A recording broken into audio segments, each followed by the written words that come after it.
Welcome back to Grimoire Audiobooks. Today, we begin an extraordinary journey into Harry Potter and the Poisoned Pen, a captivating fanfiction by the talented GenkaiFan. In this enthralling tale, Hogwarts is abuzz with intrigue as mysterious letters and malicious rumors set the wizarding world on edge. Amidst the chaos, Harry, his friends, and unlikely allies must uncover the truth behind the poisoned pen and its far-reaching consequences. GenkaiFan is renowned for crafting richly layered narratives with impeccable characterizations and plot twists that keep readers hooked. Known for fanfictions that delve into the depths of character relationships and the unseen corners of the wizarding world, Harry Potter and the Poisoned Pen stands as a testament to their storytelling brilliance. Disclaimer: this fanfiction is a transformative work based on J.K. Rowling's Harry Potter series. All original characters, settings, and trademarks belong to their respective owners.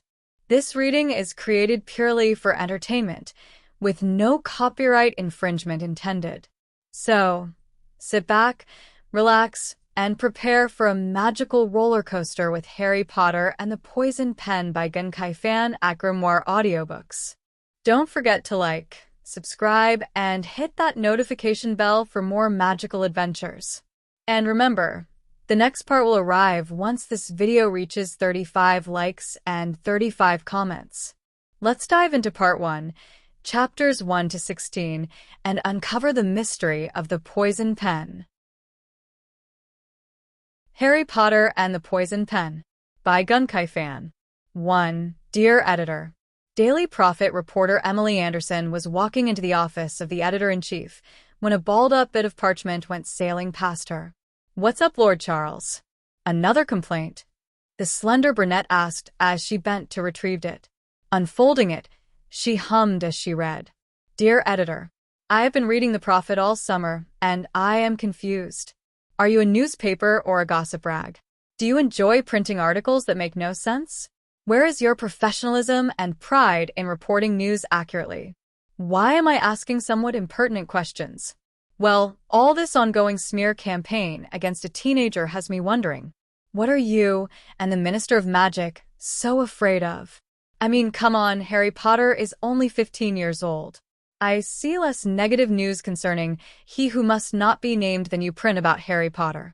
Are you and the minister that insecure? Where are the facts? The solid news reporting?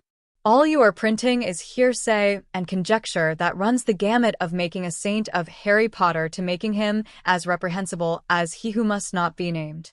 You really can't have it both ways. Where in Merlin's name are you getting your information, or are you just making it up as you go? If that's the case, don't libel laws apply here? If you were writing about me, my parents would sue you. Just because Potter has no one to stand for him doesn't mean he's fair game. If you were to print half as much hearsay about He Who Must Not Be Named, you probably wouldn't have a paper to print. Has anyone really asked Potter what his side of the story was? All you've reported was, Mr. Potter is unavailable for comment. That's the easy way out. Where are those that are reputed to be his associates and friends? Why haven't you interviewed them? Is the ministry afraid of what they might say? Do you run your newspaper, or does the ministry? Is the term a free press a myth? Well, as a student of Hogwarts, let me tell you something about my observations of Harry Potter. I have had some classes with Potter, and let me tell you, the Potter you portray in your articles and the one I see around Hogwarts are totally different. So please tell me, are you really printing the truth as a reputable newspaper is obligated to do? Or are you printing the truth according to the mandates of the ministry? As for the whole debate of whether He Who Must Not Be Named is back or not, I'm neutral. This letter isn't about that, but more about the misuse of the power of the press. I guess what I am asking is, are you printing the news necessary to keep your readers informed of current events? Or are you pandering to the lower standards of the gossip mongers seeking their daily titillation? I dare you to print this letter. If you don't, I'll know just how scared of the truth and the powers that be you really are. Oliver Twist. You know, the kid has a point, she said, looking up at her boss. Lord Charles Witherspoon IV, editor-in-chief of the Daily Prophet, snorted. And if I printed that letter, Old Fudge would shut us down. We can't afford to antagonize him. Look, Anderson, I know that you spent 2 years over the pond, but I keep telling you, we run things differently here. Don't I know it? She sighed, rolling her eyes. She'd had run-ins with the stodgy minister before. Well, can I keep this? I just may have an idea on how to answer this kid's questions and get us off the hook. She thought for a moment, rereading the letter. Any chance this could be Potter himself? Lord Charles shook his head. By all accounts, Potter's a mediocre student with average intelligence, which is strange in and of itself, as his parents were both exceptional wizards, right? Thanks, Lord Charles. So who do you think wrote this? She asked. Lord Charles shrugged. Twist isn't a pureblood name, so it was probably a muggle-born or half-blood with muggle ties. Idiot. Emily rolled her eyes. She grinned to herself. Then again, maybe he's right. Most purebloods don't seem to be able to think for themselves, and few know their Dickens. Walking back to her desk, she tapped the letter against the desktop thoughtfully. However, I know just the person that may want to see this. Zeno Lovegood was busy working on his latest fact-finding results on the sexual exploits of the crumple-horned snorkack when there was a knock on his office door. Oh? Why, good day, Miss Anderson, Zeno said as he ushered the brunette reporter into his office. How may I help you? I have a letter that Lord Charles was reluctant to print and thought you might like to see it. Now, Zeno Lovegood may appear eccentric to many, but the one thing he was good at was knowing a good story when he saw one. One of the reasons he started the Quibbler was to be able to print the truth in its many forms as well as to be able to say what he wanted to without censorship. As he read the letter, he lifted one eyebrow, then the other. My oh my, he thought. This will set the Kneazle among the Puffskeins. So the prophet was asked the hard questions and reneged on their responsibility to the public, he chuckled. Emily Anderson grinned. I thought you might see it my way. Harry Potter was pissed with the wizarding world in general and Dumbledore in particular. The headmaster, in his infinite wisdom, had decided that Harry would be safer with his relatives yet again this year. And let's not forget good old Fudge, who refused to believe Voldemort was back. Yeah, right, Harry thought as he glared at his locked bedroom door. It was, of course, locked on the outside with him inside. Then Dumbledore decided that it wasn't safe for me to get the news and cancelled my scription to the prophet. Way to go, Dumbledore. Let's keep the golden boy ignorant. It's not as if I need to know what's going on. After all, it's not as if I have a dark wanker out there who wants to kill me. A slow, evil grin appeared on Harry's face. Too bad the old arse hadn't realized he had found a way around all the restrictions. Before he left Hogwarts, the golden boy of Gryffindor pulled a tactic worthy of a Slytherin. He asked for help from the one being in Hogwarts that was loyal to him alone, Dobby. The house elf, now secretly bonded with him, would do anything to help his most favorite hero and master. So this summer, when Harry wasn't working as a house elf himself, Dobby made sure that all of Harry's personal needs were met without the Ministry or Dumbledore finding out. It seemed that house elf magic was under the mom's radar and not restricted by any wards. When Dobby had used the hover charm in Harry's second year, he'd made it mimic Harry's magical signature, thus laying fault on Harry for the deed. Now, however, he was masking the magic he used at Privet Drive, for which Harry was eternally thankful. Harry hadn't missed a meal since he left Hogwarts, and Dobby helped with his many chores around the house as well. His relatives weren't even aware of Dobby's presence, much to Harry's relief. Harry now had a way to get the news and to communicate when he chose. So what if he was a semi-prisoner living in one room, if one could call it living, in the same house with 3 very magic-phobic muggles? With Dobby's help, Harry was able to come and go as he pleased, and no one, magical or muggle, was the wiser. Master Harry Potter, sir, came a high-pitched squeak near his waist. Harry smiled as he looked up from doing his potions homework. Another thing he had to thank Dobby for.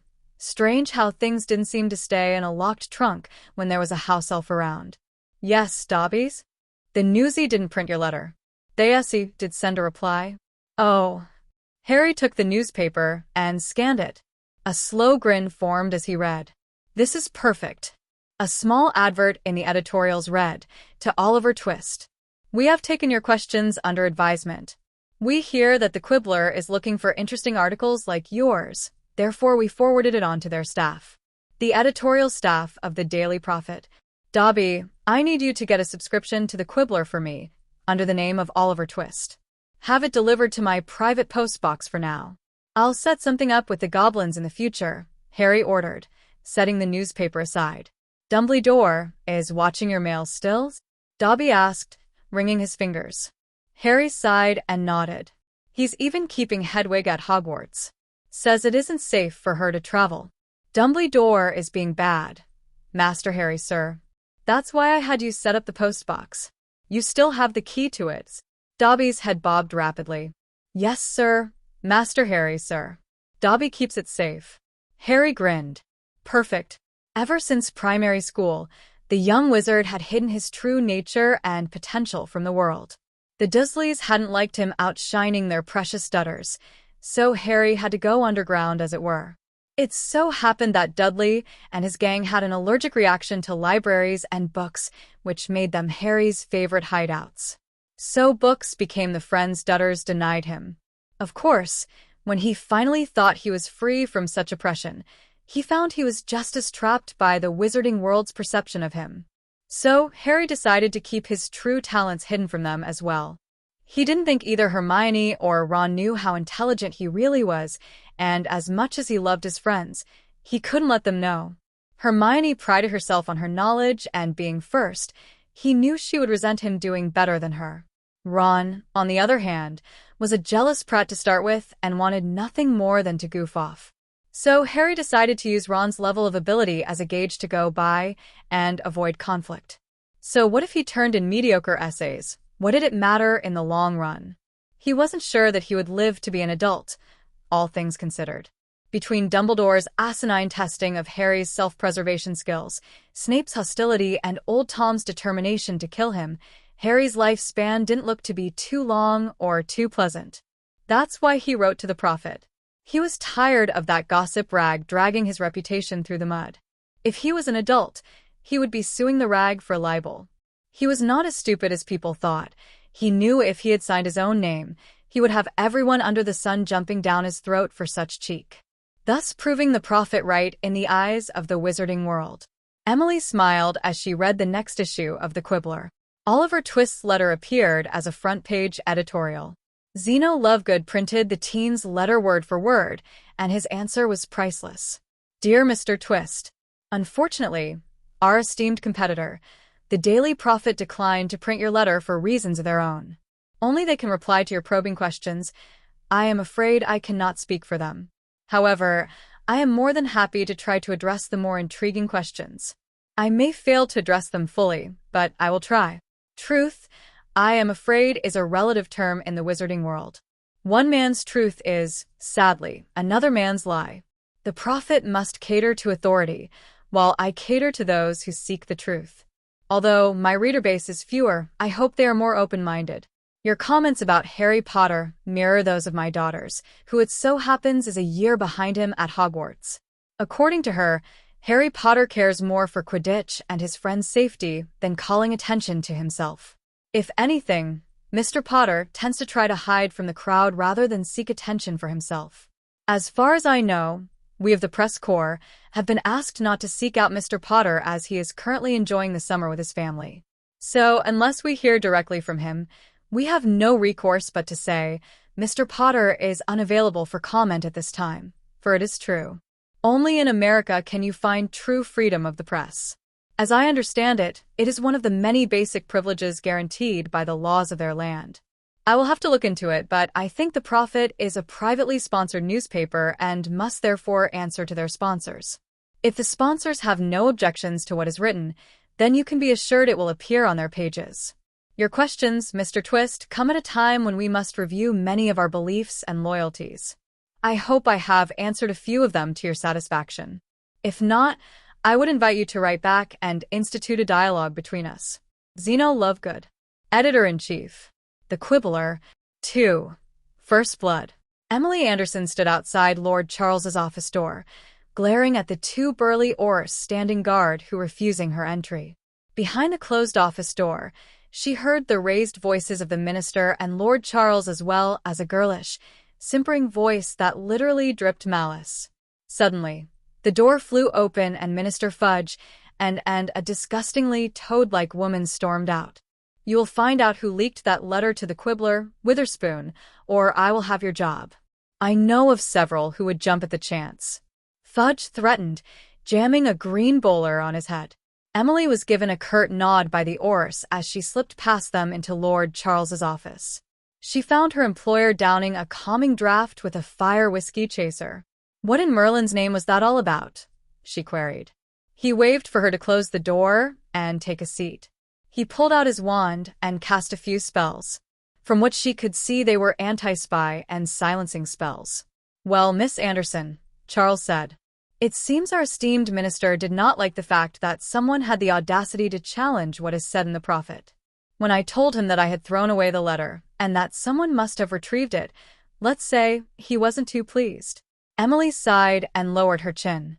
"So, that means I need to find a new position?" "Not by any means," he reassured her. "You are one of my best reporters. However, I would steer clear of Skeeter. She's Fudge's favorite muckraker and toady. She'll nail you, as well as me, to the wall if she can." "Gotcha. So now what?" Lord Charles winked. "Business as usual, Anderson. Business as usual." Harry Potter smirked as he read the quibbler's response to his letter. He was quite pleased with it as it helped explain a few things. So the prophet had sponsors. He wondered who they were besides the ministry. Sitting down at his desk, he wrote 2 letters. The first was to the goblins. Harry would have liked to pay them a visit, but wasn't sure if he could manage it as he was still a prisoner in his relative's house.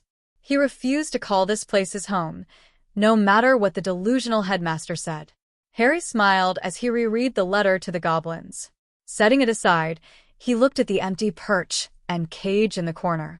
His smile turned to anger. Dumbledore had no right to take Hedwig away from him. No right at all. It also didn't help that he had, as of yet, to receive any letters from his friends. He would have thought Hermione at least would find another means to contact him. They had, after all, exchanged addresses and phone numbers. Shaking his head, he reached for another bit of parchment and started to write. Zeno Lovegood was enjoying his second cup of tea as he read the reader responses to Mr. Twist's letter. Many were good, some were irate, and more than a few were howlers. However, howlers weren't allowed in the Lovegood home, as it upset Luna. Those were redirected to a chute leading to an underground chamber where they could explode, and no one need ever hear them. A few, he mused, took what was said in the prophet with a grain of salt, but most revered it as the literal voice of a prophet. More fools they, he thought. He even received a visit from a ministry flunky by the name of Percy Weasley. Zeno shook his head. The boy was clearly infested with nargles if he thought the ministry could dictate what went in the quibbler. There were only 2 major stockholders, himself and one other, and neither were willing to sell their shares. Zeno stood with a sigh. Well, tea time is over. Back to work. Albus Dumbledore prided himself on being a wizard of great wisdom and integrity. He wanted Harry to have time to recover from the harrowing ordeal of seeing Tom come back last spring, which was why he was tucked safely away with his relatives.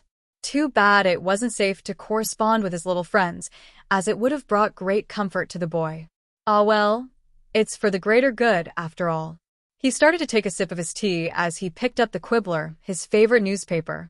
Scanning the letter to the editor quickly, the aged wizard spewed his tea. What in Merlin's name? He read, then reread the letter, and Zeno's response. Granted, the man hedged his comments about the prophet, but even he could read between the lines and see that Zeno Lovegood had no respect for the ministry-controlled rag. This Twist lad sounded very angry at the world, and at the prophet especially. What was the boy playing at? Daring the prophet and the ministry to answer him? Could the boy be correct in his views about Harry? Granted, he wasn't too specific in his details, however, did he really know Harry? Could this have been written by Harry? No. The boy had no way to send anything to the prophet. Hedwig was being taken care of by Hagrid. Who could this Oliver Twist be? Why did that name sound familiar? In a dark room with only a rat-faced man for company, a snake-like man was recovering from his rebirth. The rat-faced man picked up the prophet and started to read it aloud. Neither wizard read the personal section for the prophet, so the personal notice listed there to a Mr. Oliver Twist went unread.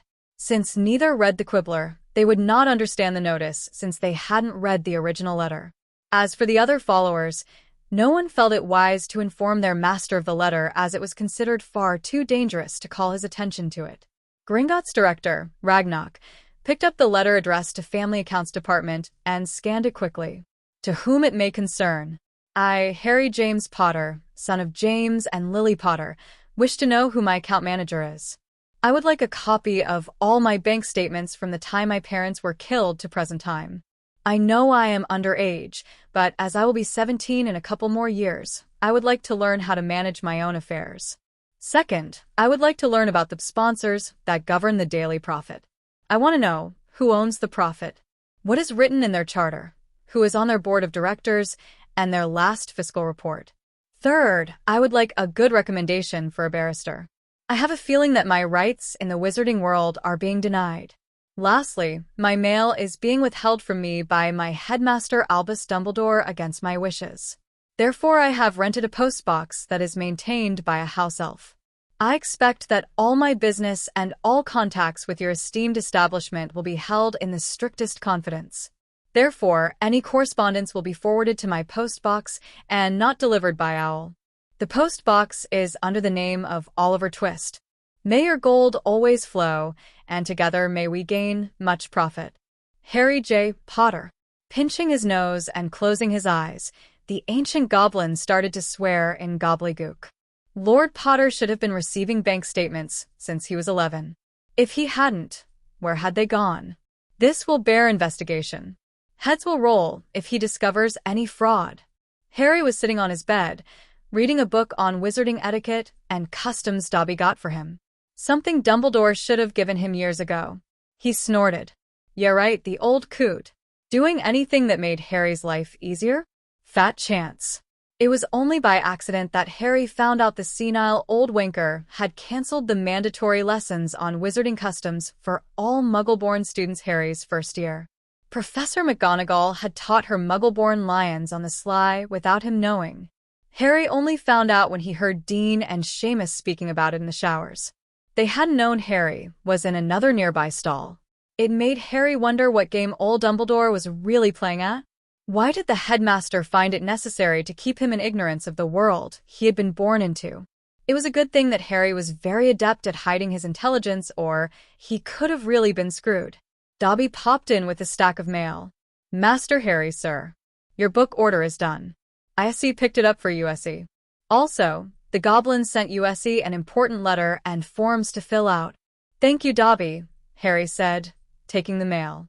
Opening the Gringotts letter first, he scanned the cover letter first. What the F? He thought. Unto the heir to the ancient and noble houses of Potter and Gryffindor, Harry James Potter Gryffindor. Greetings from Ragnarok, director of Gringotts. Lord Potter, I will admit that your letter came as an unpleasant surprise. We have been sending you statements since you were 11. Also, we have been sending out requests for a meeting to discuss your future for some time. It has never come to our attention that you were not receiving them. We assumed that your guardian, Albus Dumbledore, had been passing on the information and you were allowing him to handle your affairs. As per your letter, we have decided this is not the case. Pending an investigation, all of your accounts have been frozen. All keys have been recalled. If you have need for funds, you will have to appear at Gringotts for a meeting as your family's previous account advisor has met with an untimely death. I will be assuming the role myself until such time as we can come to a mutually agreeable arrangement. As for the profit, as of noon yesterday, you are the major stockholder with 68% of the shares. Ministry of Magic holds about 20 shares, and the rest is owned by the Prophet themselves. The board of directors was appointed by the ministry after the first fall of the Dark Lord Voldemort.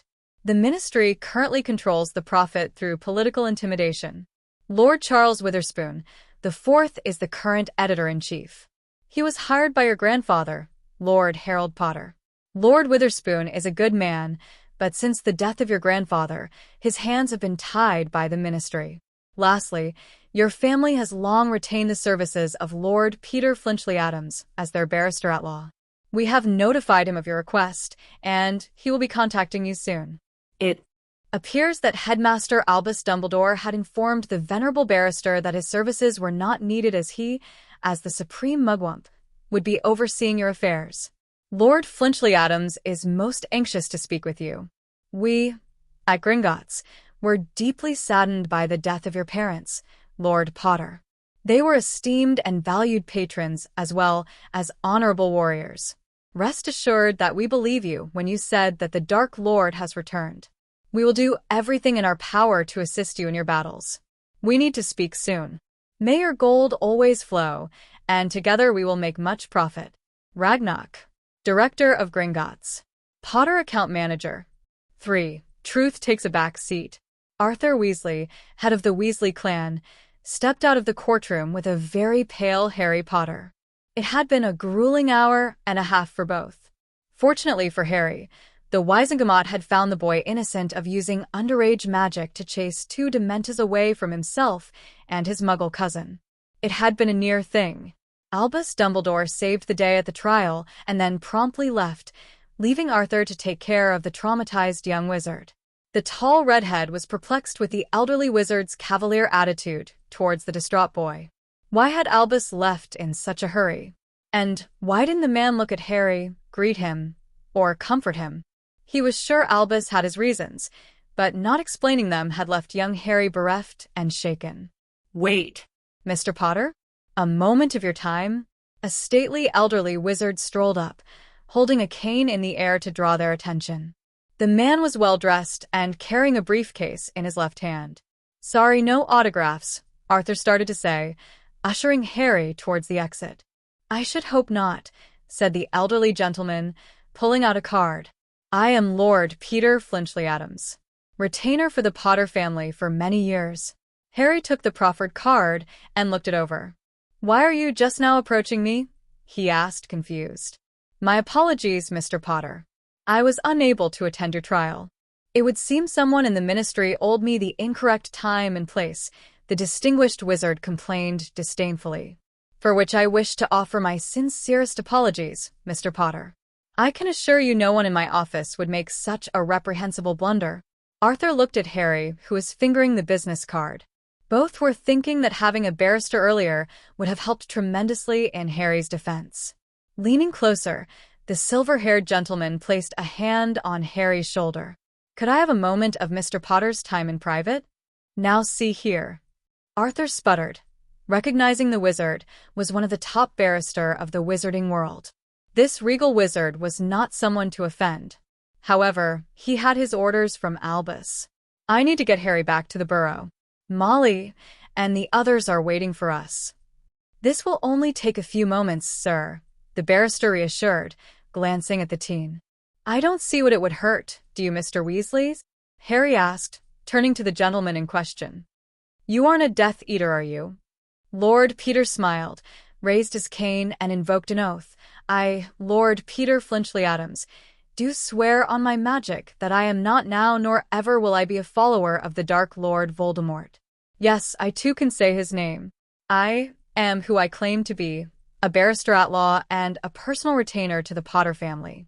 So mote it be. So mote it be, Harry repeated and smiled as magic swirled around them, sealing the oath.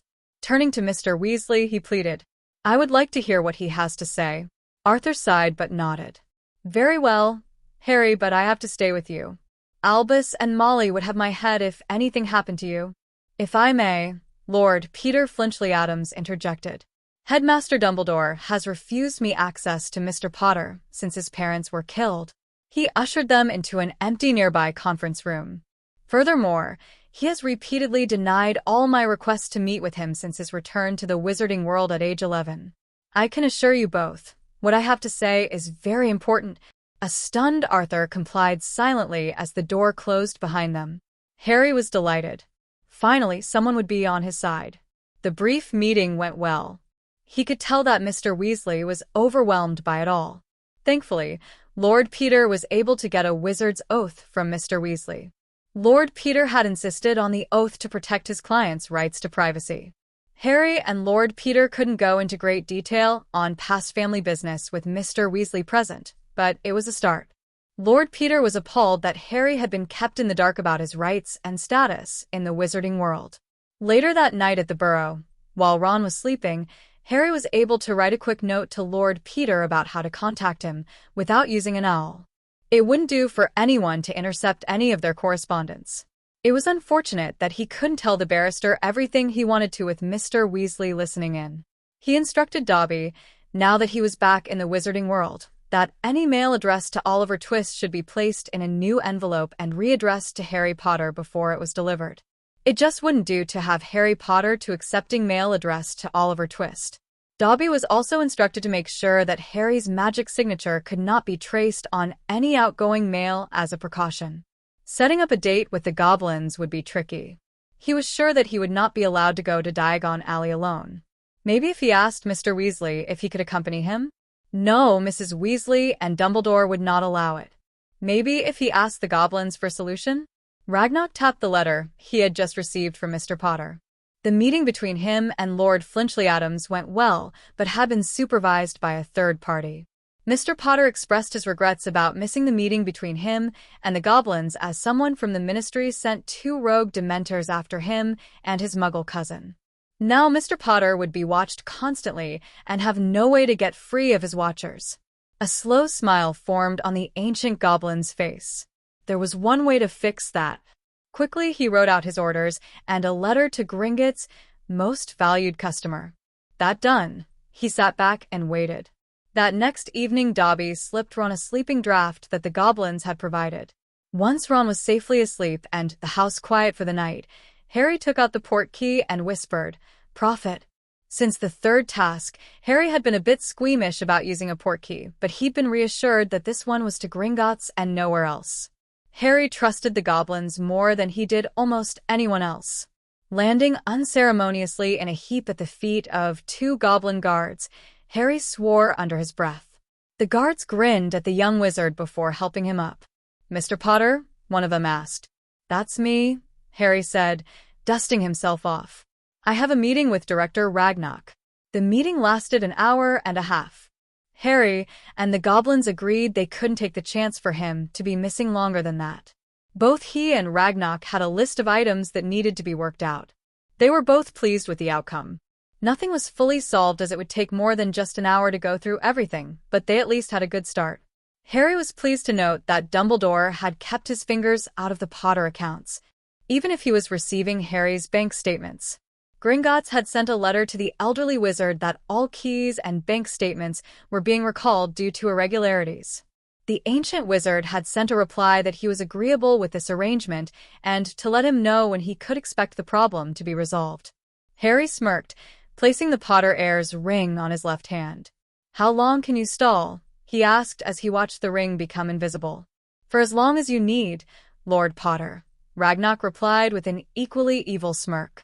"By the way, Lord Potter, your ring will remain invisible until you wish otherwise."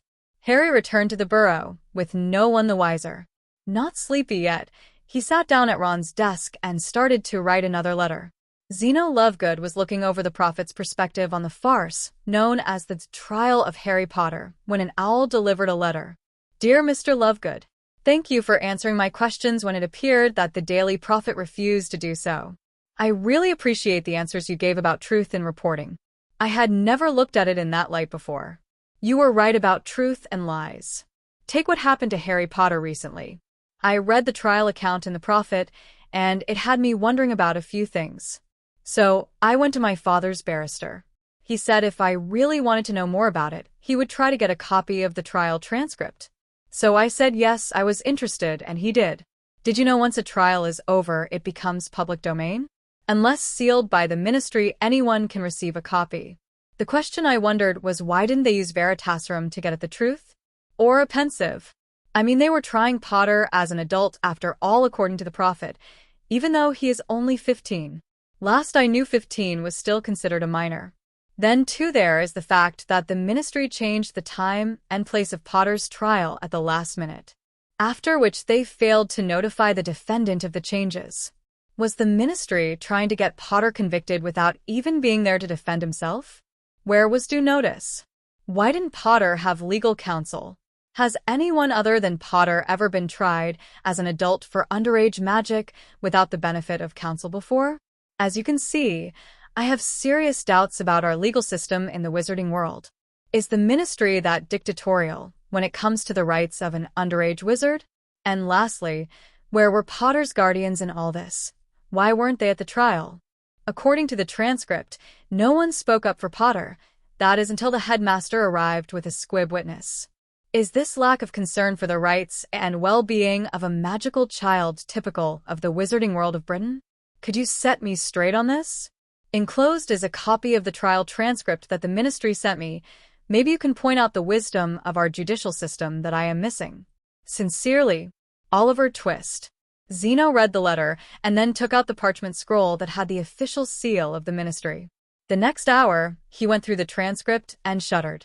He always knew that Fudge was an arse and a fool, but this was completely over the top. The man has a political death wish, and Oliver Twist, along with raising several very interesting questions, has hammered the first nail into Fudge's coffin. Dobby popped in as Harry was just finishing a shower. A week at the Burrow had left Harry wishing for the quiet of the Dursleys. Well, almost wishing. Harry hadn't had much privacy, and it was hard trying to keep Dobby a secret along with his many projects. Oh well, he did want a challenge after all. Dobby handed Harry his copy of the Quibbler. Harry flipped through it. He hoped that his letter was there, and it was. His jaw dropped as he read the response. However, he was more amazed that the trial transcript had also been printed in its entirety. Something the prophet hadn't dared. Dear Mr. Twist, I am gratified to see someone of your young years taking an interest in politics. You are right in that trial transcripts are public domain, unless sealed by the ministry, and they may only be sealed when questions of public safety arise. I must say, reading young Mr. Potter's trial transcript was a lesson in what is wrong with our legal system. You are correct that Veritaserum and/or a pensive would have saved everyone time and energy. I am also surprised that a mistrial wasn't declared.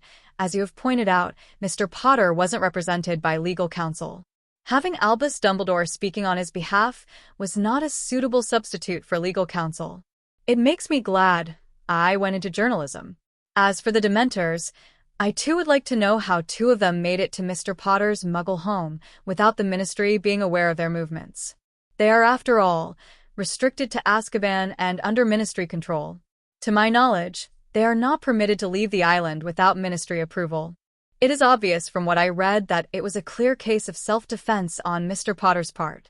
I have looked into the laws governing underage use of magic, and there is a clause that states that an underage wizard or witch can use magic in self-defense when their life is threatened, which was clearly the case here. The unfortunate aspect was Mr. Potter did it in front of his Muggle cousin, clearly against the law. However, a good barrister would have argued that Mr. Potter's Muggle cousin already knew about magic, and Mr. Potter is therefore exempt from that law. If Mr. Potter so chooses to pursue the matter, a good barrister has a solid case against the ministry's lack of control over their Dementors and for trying him as an adult. As for guardianship, I am afraid Mr. Potter's files have been sealed since the day his parents were killed. No one knows who his magical guardian is, and I can almost bet that Mr. Potter doesn't know either from what I could ascertain. Since they would have protested his treatment last year at Hogwarts, when he, as a minor, was forced into a magical contract against his will. Lastly, I must caution you, my young reader. The ministry is very quick to sue any they feel who have libelous intent against them. However, they would not be wise to set such a precedent. Although I have enjoyed the questions you raise, I am sure the ministry does not. So take care, my young friend. Zeno Lovergood, Editor-in-Chief. 4. Damage Control. The leaky cauldron was having a slow day. Zeno Lovegood had just dropped off the 25 copies of this week's Quibbler. Tom picked up his complimentary copy and looked it over. Old Lovegood was a decent chap in the old bartender's opinion, if a bit mental as it were. Flipping through, his eyes caught the strange letter to the editor. Then they widened. What in Merlin's name? Hold it down, Mel. Got to run to the ministry, Tom called as he whipped off his apron. Zeno Lovegood was well pleased with this week's issue of the Quibbler. Granted, his subscription rate had risen by some 200 more copies than last week. That just meant more work for him, but it was worth it. He had to thank Oliver for his challenging letters. Maybe offering a year's subscription or two, or even perhaps a column of his own. He would have to think about it. Zeno also wondered if he should hire another assistant to help out since Luna was gone for most of the school year. Harry Potter was sitting under a shady tree in the orchard behind the burrow. Thankfully, most of the Weasleys were busy, and for once, Harry had some much-needed privacy. On his lap and piled beside him were several files that he'd received from Gringotts and his barrister. Now that was a kick in the bum. He, Harry James Potter, had a family retainer who was a lord of both realms. And come to find out, he, Harry, who was a pain in the arse Potter, was also a peer in both worlds. Bloody hell. My life just got more complicated, Harry thought as he banged the back of his head against the trunk of the tree. He closed his eyes for a moment as his mind took in the fact that he had a seat both on the Wisengamot and in the House of Lords. Merlin's bloody bollocks. Returning to the files as he brought his mind back to the matter at hand, Harry read over the stock reports of several companies he owned. According to what he was reading, it seemed the Potters were in the top 10% of the richest families in the wizarding world, and in the top 25% in Muggle Britain. What was Dumbledore playing at? Sending him to the Dursleys all those years ago? To live like a house elf and dress like a pauper? Why was he keeping him so ignorant of his inheritance and his titles? Why wasn't he being trained in dealing with his responsibilities as head of an ancient and noble house? Bolting straight up, he whistled as he stared at the file in his hand. He couldn't believe it. He owned controlling shares in the Daily Prophet, half owned the Quibbler and Merlin, a quarter of the businesses in Diagon Alley. Bloody hell, he even owned the land that Hogwarts and Hogsmeade sat as heir to the Gryffindor line. He may only own a quarter share of Hogwarts, but still. He turned to the next page. What's this? A yearly tithe? What the hell? What kind of special vault? According to what he was reading, it could only be accessed by 3 people, himself as the Potter heir, and under specific criteria, the current headmaster and the director of Gringotts. As of this date, Albus Dumbledore had accessed it 3 times in the past 5 years, in his tenure as headmaster, draining about a quarter of the available funds from the vault. Wonder why? Too bad. It doesn't list the reason for the withdrawal, Harry thought, making a note in the journal he kept handy to inquire at Gringotts what criteria had to be met to make a withdrawal. Picking up the last file, his eyes started to scan the list of Muggle properties, and again he had a shock. Oh, sweet Merlin. He whistled softly. He quickly shuffled through the stacks of files until he found what he was looking for. He frowned. Why those thieving, backstabbing arses?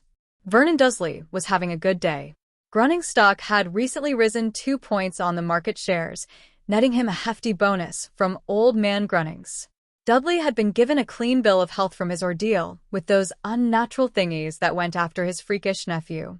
He couldn't wait to get his hands on that freak next summer. He'd teach him a thing or two. Awaiting at his desk was a slender stack of the Morning Post left for him by his secretary. Taking a sip of his 5th cup for the morning, Vernon reached for the first opened envelope. He took another sip as he glanced over the letter, only to spit out the mouthful, choking as he reread. From the office of Peter J. Flinchley Adams, barrister, Lord of the Realm. To Mr. Vernon C. Dursley. It has come to our attention that there has been misappropriation of funds. Therefore, an audit was been ordered on all records in all departments dating back to 1981. You are hereby required to present all records and accounts for inspection Tuesday next. There will be an audit of personal expense accounts for all department heads performed as well. Compliance is mandatory. Any department head failing to cooperate will be suspended without pay pending such time as the audit is final, whereupon disciplinary action will be taken, if necessary. Thank you for your cooperation. Lord Peter Flinchley Adams. Retainer at Law. CC. Ragnarok, Director of Gringotts Bank. All stockholders, Grunningsink. All heads of departments, Grunningsink. Vernon stood up as coffee spilled down his pant legs. What the F? Martha. Get your arse in here, Bring your notepad, he roared, grabbing the phone and angrily punching his home phone number as his secretary entered. Pet. Eh. Lord Peter Flinchley Adams polished off the document needed to free Lord Potter from Albus Dumbledore's control, adding it to the swiftly growing Potter file. He mused on the young lord leaning back in his chair. Harry James Potter had surprised him. The rumors surrounding him bore no likeness to the young wizard he met right after the trial. Time had not allowed for them to go into details of Lord Harry's life to date, and with a third party listening in, it was more than awkward. However, his impression of Harry was very favorable. It appeared that the lad inherited his parents' high intelligence and high levels of magic, belying Harry's mediocre academic records and poor press reviews. How did the lad manage to hit his talents so well? He could see that Arthur Weasley was out of his depth and flabbergasted at the few details that Harry had revealed. He hoped the man would shake his blind allegiance to the conniving headmaster and open his eyes to the wrongs done to an innocent child. The secret letter exchange he and Lord Harry were carrying on was proving to be very enlightening. This is where the lad's true abilities shone through. If they adhered to the agenda the lad wanted, they could set the wizarding world on its ear. Something that was long overdue, in Lord Peter's opinion. Tom was leaning over the bar with the quibbler beside him, and next to the rag was an official-looking parchment carrying the ministry seal. He was checking between both of them with great interest. "Watcher Tom," called one of his regulars as he plopped down on a stool across from the bartender. "Whatcha doin', mate? Whyn't you readin' a real paper like the prophet?" Tom looked up. Comprin notes and bloody hell, ol' Zeno was right on. The prophet didn't tell the truth, by half. "That's so," the scruffy-looking wizard asked. "Be a first, IFFN ya ask me." "Oh, Zeno's been right afore," Tom snorted, pouring out a stout and handing it off. The customer pulled the quibbler and the document over to read. "Hey, this is a court record." "Bloody hell. Where did you get this?" "Hall of Records. T wasn't sealed. Court records are open to the public." "This is Potter's trial from a few days ago," Tom replied, setting his copy aside for the moment. "What?" "Thought the boy got off on a technicality or the like." The minister wasn't happy," came from a nearby table. "Right enough. There are stuff. Seems what was in the prophet was only half the story, as usual," Tom snorted. "Right after I got my copy of the transcript, Ol' Fudge came storming in and sealed this record and all other records regarding Potter. Trying to cover his muck-up. Elf? A tad late IFFN ya ask me," shouted a hag from a nearby table with a cackle. "IFFN the minster tried that with my bonny lad. I'da hexed good and proper and taken me chances with the mentors, I would." Several customers nodded in agreement. From a table in the back, a slurred voice called out, "Wonder what they's tryin', ta tuckway?" "Ol' Fudge, good's 'bout speakin' out both sides of his mouth, he is." "Aye," shouted several of the pub's denizens, raising their mugs in agreement. Fudge fumed and ranted, his beet-red face contrasting garishly with his green pinstriped robes. Since the quibbler came out yesterday, his office had been fielding mail and howlers. All day. Good thing he managed to seal Potter's trial transcript and records. Too bad he hadn't been fast enough. Well, he learned his lesson. With almost 50 copies of Potter's transcripts out and about, his office is working overtime on damage control. How did this get out of hand so quickly? He knew it was Zeno Lovegood's fault for running that damn brat's letter. Well, he'd fix both of them. See how they like spending some time in Azkaban. He'll pass a law to seal all trial transcripts from now on. Thankfully, Dolores is going to Hogwarts this term. With her there, he'll have a foothold in the school. Hopefully, she'll ferret out who this Oliver Twist is and get him expelled for starting this mess. Albus stared at the letter that had arrived from Gringotts. He had been so sure that he could use that vault for the greater good. He didn't think he would be called on it by the goblins.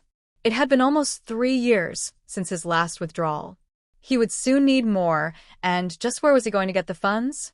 He was sure the goblins would not allow him access to the Potter vaults, as they are now watching them so closely.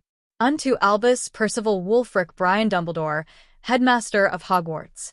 During a routine audit on all of our outstanding vaults, It has come to our attention that the Hogwarts vault set up by Godric Gryffindor to maintain Hogwarts and Hogsmeade's lands in perpetuity has shown recent activity. This vault can only be accessed by Gryffindor's heirs, and/or Hogwarts headmaster and the director of Gringotts. As you know, these funds were set up for care and maintenance of both Hogwarts and Hogsmeade. It has come to our attention that you have accessed these funds 3 times in the past 5 years, withdrawing over a quarter of available funds. We require proof of the usage of these funds in the form of receipts and/or bills of lading. If we find these funds were used inappropriately withdrawn, you are required to make restitution with interest. Compliance is mandatory. Failure to comply will cause all vaults to which you have access to be sealed until this matter is resolved. Ragnarok, Director of Gringotts. 5. In the doghouse. Arthur Weasley was by no means a cowed man. Granted, his wife Molly was a force to be reckoned with when she got going and he left family matters and discipline to her, but only because she was very good at it. No, Arthur considered himself a laid-back sort of fellow. However, since Ron had befriended an orphan by the name of Harry Potter, Arthur's comfortable world had turned upside down. He couldn't fault his son. It just seemed like the right thing to do despite all of the adventures they had shared. Harry was so small and fragile back then. The day after the trial, Arthur decided to sit down with his 3 youngest sons and had a quiet talk. What they told him was nothing short of criminal. How could a man as wise as Albus Dumbledore be so blind in his dealings with the boy who lived? It was beyond his understanding. Unless, maybe? No, he couldn't, could he? Alone in his office at the Ministry several days later, the disturbed red-headed wizard wrote down everything he knew or speculated about Harry Potter from his talk with his sons. Along with their information, he added his own observations.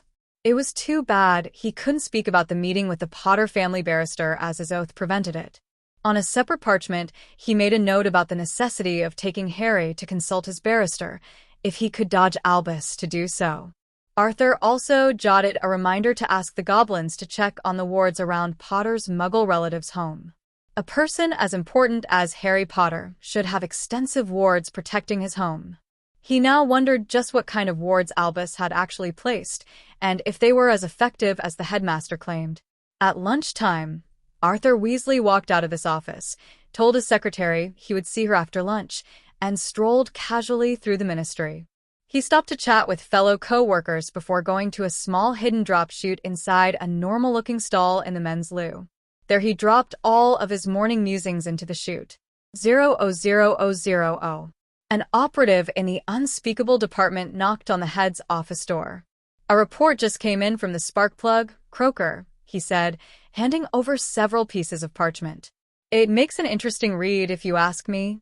Croaker, head of the Unspeakables, frowned as he put down the latest issue of the Quibbler.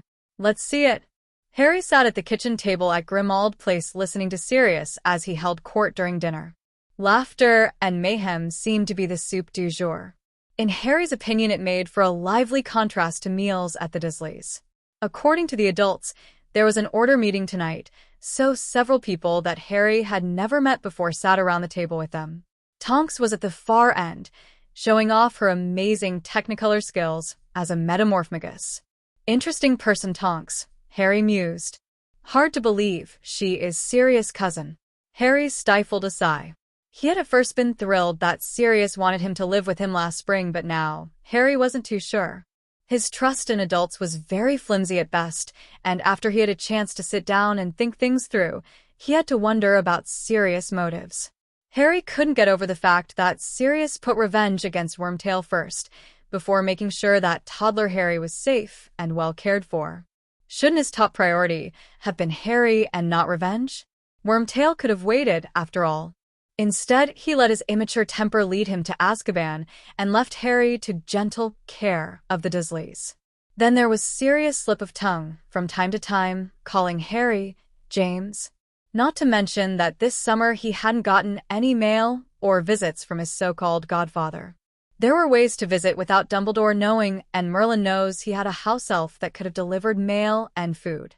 Harry figured that he just wasn't that high on the food chain as far as Sirius was concerned, or anyone else for that matter.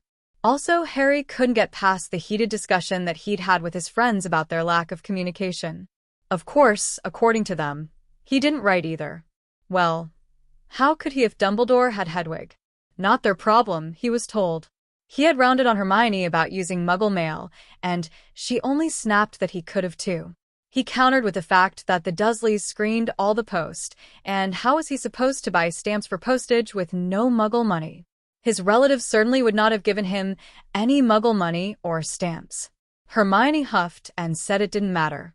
The headmaster had said not to contact Harry at all, at which point Harry gave up the argument as a lost cause. When they realized just how badly Dumbledore was snowing everyone, it'd be too late. "Now you children," Molly said as she started to clear the table. "Go into the other rooms. The meeting will be starting soon." Harry found himself ushered out of the dining room and up the stairs. The twins wore a knowing smirk as they pulled out what looked to be a set of ears tied to a string. Harry half listened to their explanation as he went to the room he shared with Ron. Once he was sure that no one was following him, he closed the door before calling for Dobby. "Is it in place, Dobby?" he asked, plopping onto his cot. "Yes, Master Harry, sir. I see attached it to under the table, likes you said so. Will it work? It's not going to cause you any problems?" Harry smiled. No, Dobby. "No problems. No one saw you." Dobby shook his head, his long ears whipping back and forth. "No, Master Harry, sir. Anything else?" "No, Dobby. Just retrieve it after the meeting is over with." Harry smiled, dismissing his little friend. Harry couldn't believe his luck. He hadn't had much of a chance to field test the little Walkman recorder that he had bought in Surrey. With the help of Dobby, he had charmed the thing to run on magic instead of batteries. Of course, he could get into a lot of trouble if it was found out, but what's a little risk versus a lot of knowledge? He just had to know if the order was on to him and his letters to the quibbler. Plus, he wanted to know what they were doing to fight Voldemort and his Death Eaters. Since he couldn't do much right now and was alone, he might as well work on another letter to the quibbler. Zeno watched the antics of his daughter Luna as she ran around the garden chasing flying rackspurts. She was the light of his life since the death of her mother. She was the only joy he had left in the world, and he worried about her when she went away to Hogwarts. An owl came to rest by him with a letter breaking into his thoughts. He turned to the owl and gently removed the letter from its leg. "There is food and water in the kitchen, help yourself," he said as he opened the letter. "Dear Mr. Lovegood, your reply made for a very interesting read last time, and I will take your concerns to heart. Neither do I wish to be brought before the Wisingamot for libel, even if I am still underage. For as we all know now, being underage is no protection. Since you and I are discussing trials, I was very interested to learn, by eavesdropping on Potter and his little friends, that Sirius Black was never given a trial. Very bad form that, if you ask me, since he is after all head of an ancient and noble house.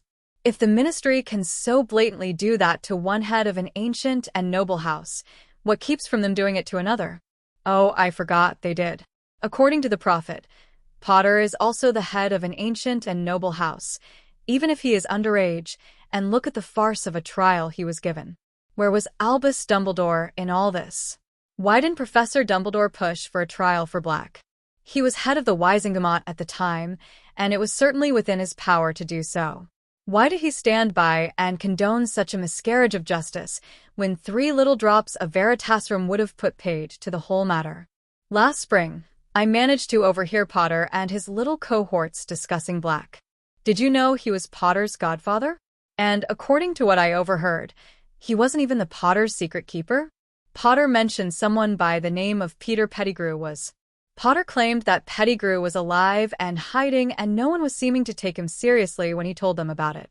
Here again I ask, where was the Veritaserum or pensive memory? And what was the Ministry doing sending Dementors to Hogwarts 2 years ago?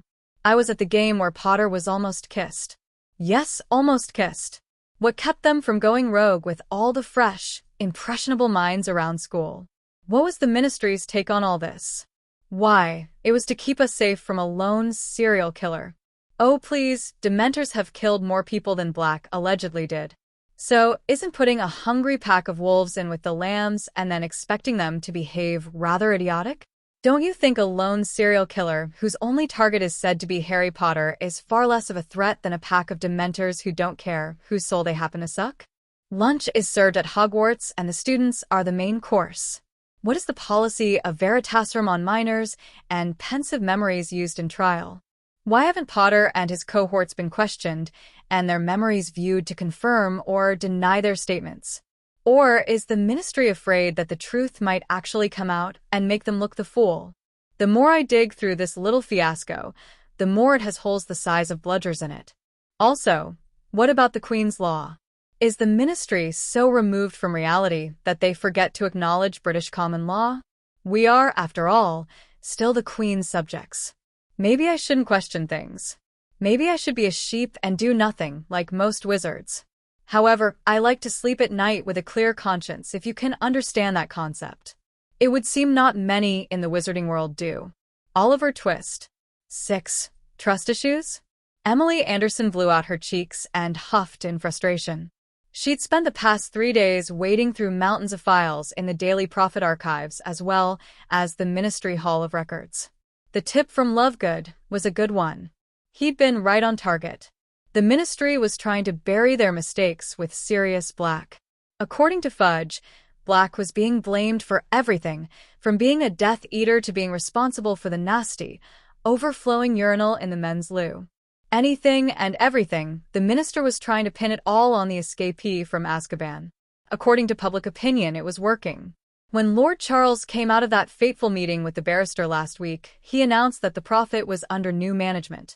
The ministry no longer had any real say on what was or wasn't printed. Also, under the new policies, all news stories had to be backed up with solid facts and hardcore evidence. No more quick quote pens were allowed. If you couldn't back it up, then the story, no matter how exclusive, would not be printed. Several reporters already had turned in their resignations. Unfortunately, Rita Skeeter wasn't one of them, which is why Emily was digging in the files. Lord Charles had given her a week off, with pay, to do some dirt digging. Since the day that Lord Flinchley whatever came into the offices of the Prophet on behalf of the primary stockholder, Lord Charles had been looking more like his old self. Emily was quite pleased with the shake-up since Rita was demoted to the garden columns. The news reporting was now less biased towards gossip and dealt more with the real issues. Rita was finding herself with more and more trivial garden club assignments than actual hardcore journalistic stories. The rumor mill had it that Rita was out for blood, anyone's blood. If it was Harry Potter's, even better. She didn't like her new assignments, even if they were more her style of writing. Which is why Emily was now digging in the Hall of Records. She was looking for everything pertaining to the Potters and Blacks that wasn't classified. So far, she was coming up with nothing. No will was on file for the Potters.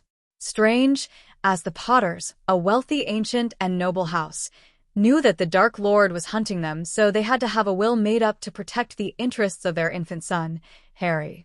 There wasn't even proof of guardianship arrangements for their son that she could find.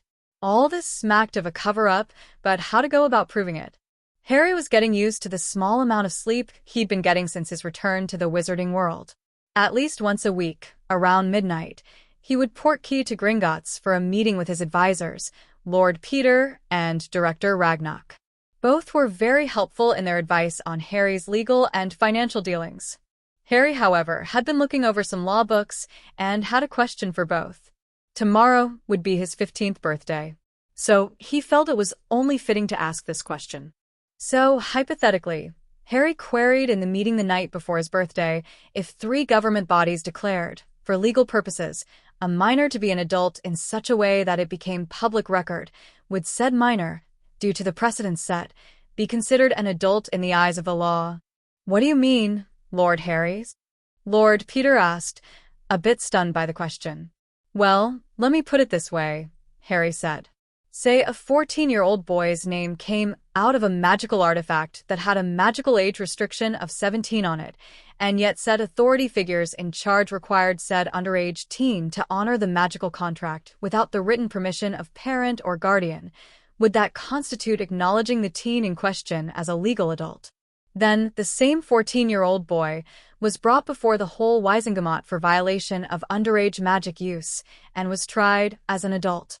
Would this mean said 14-year-old could be considered an adult in the eyes of the ministry? After all, the supreme mugwump and member of the ICW, the minister and the Wisengamot themselves, acknowledged said 14-year-old as an adult in their eyes. Harry looked at both men as they sat frozen in stunned silence. As he leaned back in his chair, he wondered if he had broken them. Lord Peter looked at Harry, then over at Ragnarok. Stroking his chin, the aged barrister pondered for a moment. I would have to double-check your findings, but I would say it would be a fair assumption. However, I would caution you, neither the minister or the headmaster would allow you to be emancipated so easily. Harry gave a nod of agreement. Honestly, if people keep putting me in adult situations, don't you think I should have the right to be considered an adult in the eyes of the law and all that it would entail, such as protecting myself with magic if necessary? That is why I would like both you, Lord Peter and Director Ragnarok, to be my guardians and/or advisors until I reach adult age, even if I am emancipated. Lord Harry, Ragnarok interjected. If you give up your minor status, you could lose certain privileges as a minor. You would have to accept all the consequences that went with being an adult. Harry snorted. Being a minor didn't help me much last year, now did it? I still had to compete in that bloody tournament. And I still got slapped for defending myself and my cousin from those bloody dementors which just happened to wander away from Azkaban. True, Lord Peter said. But why Ragnarok and myself? And not, say, the Weasleys? Or your godfather, Sirius Black? I have given this much thought over the summer, as I had nothing else to do while at my relatives', Harry explained, rubbing a hand across his forehead. Sirius is still on the run from the ministry. Although with the last few articles and probes from both the Quibbler and the Prophet, that might soon change. Harry sighed, still running a hand through his already messy hair. Arthur and Molly Weasley are too much under Dumbledore's thumb. No. They all expect me to fight their battles for them, but I need someone that will fight for me and only for me. No one else ever has until I met you both. Hermione was frustrated. Harry had changed. She could see it, but she couldn't quite put her finger on what was wrong. Couldn't he understand that Dumbledore himself told them not to contact him because it wasn't safe? It had been for his own good, but Harry refused to see that Dumbledore was only trying to protect him. Harry's birthday party was a noisy explosion of fun, laughter, and mayhem. Now that the party was over and everyone had gone, Harry had retreated into himself once again. So it wasn't any surprise she found Harry sitting in the library reading. Ron and the twins were off somewhere doing something for Molly. Harry's? Yes, Hermione? She sat down beside him. What's wrong? You've been avoiding Ron and me since you got back. Harry sighed and closed his book. Turning to face his friend, he said, Nothing is wrong, Hermione. But we are your friends. You shouldn't shut us out. Shut you out? Don't you think you've got it backwards? What do you mean? Harry shook his head. I was stuck at the Dursleys, Hermione. Dumbledore took Hedwig away. He said it wasn't safe. My friends decided I wasn't worth the trouble it took to write. You didn't even try to keep in touch with me. Forgot how to use a phone? Do you know how that made me feel? Oh, Harry, she said, rolling her eyes. Not this again. Harry sighed, slamming his book closed, and stood. Yes, this again. So tell me, Hermione, which is more important to you, doing what is right or what is easy? And what is right, Harry? Dumbledore said it wasn't safe to contact you. Harry sighed and shook his head. If you say so, Hermione. I thought you were my friend. Tell me, are you telling him everything I do? Do you report when I eat, sleep, and go to the loo, too? Harry James Potter. She shouted indignantly. I would never spy on you. But if you thought I was holding back information that Dumbledore wanted, you would tell him. All for the greater good, right? He snarled. She huffed, standing. Right, Hermione? She let out a growl and stomped off. Sirius Black was feverishly writing a letter that he hoped would free him at Harry's urging. Since the Quibbler was doing so many pieces on his lack of trial record, he had been corresponding with Madame Bone's office through Gringotts. The goblins were well known for their neutrality. He wasn't completely insane, no matter what the Prophet had written about him in the past. It hadn't taken much to send certified copies of pensive memories of himself, Harry's and Hermione's memories, along with sworn blood oath statements about his innocence. This last letter was a gamble. Gringotts had offered a private room as neutral ground. Sirius would give himself up to goblins only if the trial would be held under their supervision. It would cost him a pretty canute, but was well worth the effort if he could win his freedom. Gringotts' well-known neutrality would work in Sirius' favor. He was too afraid that Fudge and his administration would sabotage the deal and bring in the Dementors before he could open his mouth. He was well aware of Fudge's mandate to be kissed on capture. Sirius could only thank this Oliver Twist and the Quibbler for this chance. He didn't know who this student was and wondered if it had been Harry. The boy was the son of a marauder after all. However, all of the evidence pointed to a Ravenclaw with a bit of Slytherin in him or her. Who cares? He would name his firstborn after this kid, if he got free. Albus Dumbledore sighed as he pondered this latest development. He felt bad that he'd been a party to sending Sirius to Azkaban without a trial, but all the evidence pointed to his guilt. For the greater good, it was necessary to get Sirius out of the way, as the man would not go along with his plans for Harry. As head of the Wisengamot, Albus could have pushed for a trial last year when new evidence was uncovered, but he still needed Harry with his relatives for the boy's own safety. Now this push for Sirius' acquittal was threatening to undo years of hard work. His thoughts turned to this Oliver Twist. Just who is this boy? He had to be a Muggle-born student. Maybe Ravenclaw by the writing. There were Muggle-borns in that house that had, in the past, loudly questioned how the wizarding world ignored basic tenets of British law. Dumbledore would have to ask Phileas when he returned to Hogwarts. Perhaps, Albus mused, he will have some thoughts as to who this student could be. It was surprising to him just how many were reading that rag and believing the letters. Most people usually dismissed the quibbler, as Zeno usually focused on the absurd. The aged headmaster couldn't forbid his staff or the order members to read the newspaper. Zeno was very good at printing Death Eater activities as well as passing messages to allies in code for him. Plus the crosswords were ingeniously clever and made a good lining for Fox Perch. Dobby popped in silently as Harry was reading while Ron slept nearby. "Letter for yous, Master Harry, sir," he said quietly, handing over an envelope with Zeno Lovegood's seal on it. "Thanks, Dobby. Remember, you can't be seen," Harry whispered, looking nervously over at Ron. "No worry, Master Harry, sir," Dobby reassured him. "Your wheezy won't wakes. Dobby makes sure that." Harry smiled and thanked his friend. "Dear Mr. Twist, I am writing to you personally to let you know that my subscribers list has almost tripled since you started writing to me. Although it is more work than I can possibly handle alone, I am pleased that so many are now enjoying my humble publication. Therefore, I wish to offer you gainful employment as a regular columnist with your own byline. Also, I wish to pass on the many responses I have received from your delightful letters. Be assured, no howlers will be sent to you. I have wards that destroy any howlers before arrival without harm to myself, or any owl that has the unfortunate task of delivering one. I also reassure you that your privacy and anonymity will be respected. If you are interested, please contact me and give me the name of your account manager so that I can set up an account in your pen name. As always, I look forward to your next thought-provoking letter. Zeno Lovegood, Quibbler Editor-in-Chief. 7. Beginning of a beautiful relationship. Dear Mr. Lovegood, I accept your offer. Enclosed is my first article. If it doesn't meet your standards, please let me know and I will rework it. Also enclosed is the number of my vault under the name of Oliver Twist. Please remit all payments to Gringotts, as I would like to remain anonymous. This way we are both protected, as you only know me by my pen name.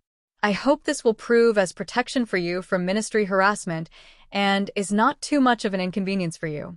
I look forward to a long and interesting career working for your newspaper. Oliver Twist. Harry smiled as he watched the landscape go whipping by. He was sure that by now that Mr. Lovegood had received his letter and his column. He had, at first, been worried that he'd given away too much information in his last published letter. However, for some reason, it seemed to have gone over everyone's head. I guess it just goes to show that Wizarding Society needs someone to do their thinking for them, Harry thought with a mental snort. Sitting across from him was a blonde-haired girl reading the Quibbler upside down. Hermione and Ron had left the compartment to go to a prefect's meeting. In Harry's opinion, making Ron a prefect was one of the more asinine ideas the staff of Hogwarts had. Then again, it probably wasn't the staff, more like Dumbledore rewarding the Weasleys for their blind obedience. Don't get him wrong, he liked Ron up to a point. Ron protected Harry from their more overzealous classmates, for which Boy Who Lived was grateful, but not that grateful. Again, in Harry's opinion, Neville would make a better prefect than Ron Weasley ever could. He wondered how long before McGonagall pulled his badge. Probably for fighting, what with that temper of his, he mused. The train ride did nothing to ease Harry's mind about the upcoming term. If anything, it was undoubtedly going to be business as usual. Hard telling what kind of a test the headmaster had planned for this year. If past years were any indication, it'll be a near-death experience as usual. How near was anyone's guess? Exiting the train, Harry hurried to an open carriage. He hesitated before entering it. For the first time, he could see what kind of a creature usually pulled the carriages to Hogwarts. Now that was freaky. Phileas Flitwick sipped his tea as he mentally sighed. He had several things he needed to finish before the students arrived, and here he was, stuck in yet another of one of Albus' let's-get-on-the-same-page staff meetings. Of course, this twist is a Ravenclaw, Severus Snape, the resident potions master snarked, breaking into the diminutive charms master's thoughts. And why do you think that? Phileas asked, finally taking an interest in the topic at hand. Well, for one, it can't be a Gryffindor as they are not thinkers, and for the most part are barely literate, Severus sneered, causing Minerva to huff. Severus smirked at her as he continued. Now don't deny it, you old tabby.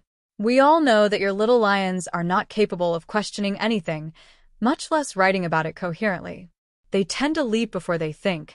Well, there's Miss Granger. Pomona started to say. Oh please, he interrupted with a roll of his eyes. That little know-it-all does not question anything coming from an authority figure. And everything she reads, she takes as gospel. It stands to reason that this twist is a Ravenclaw.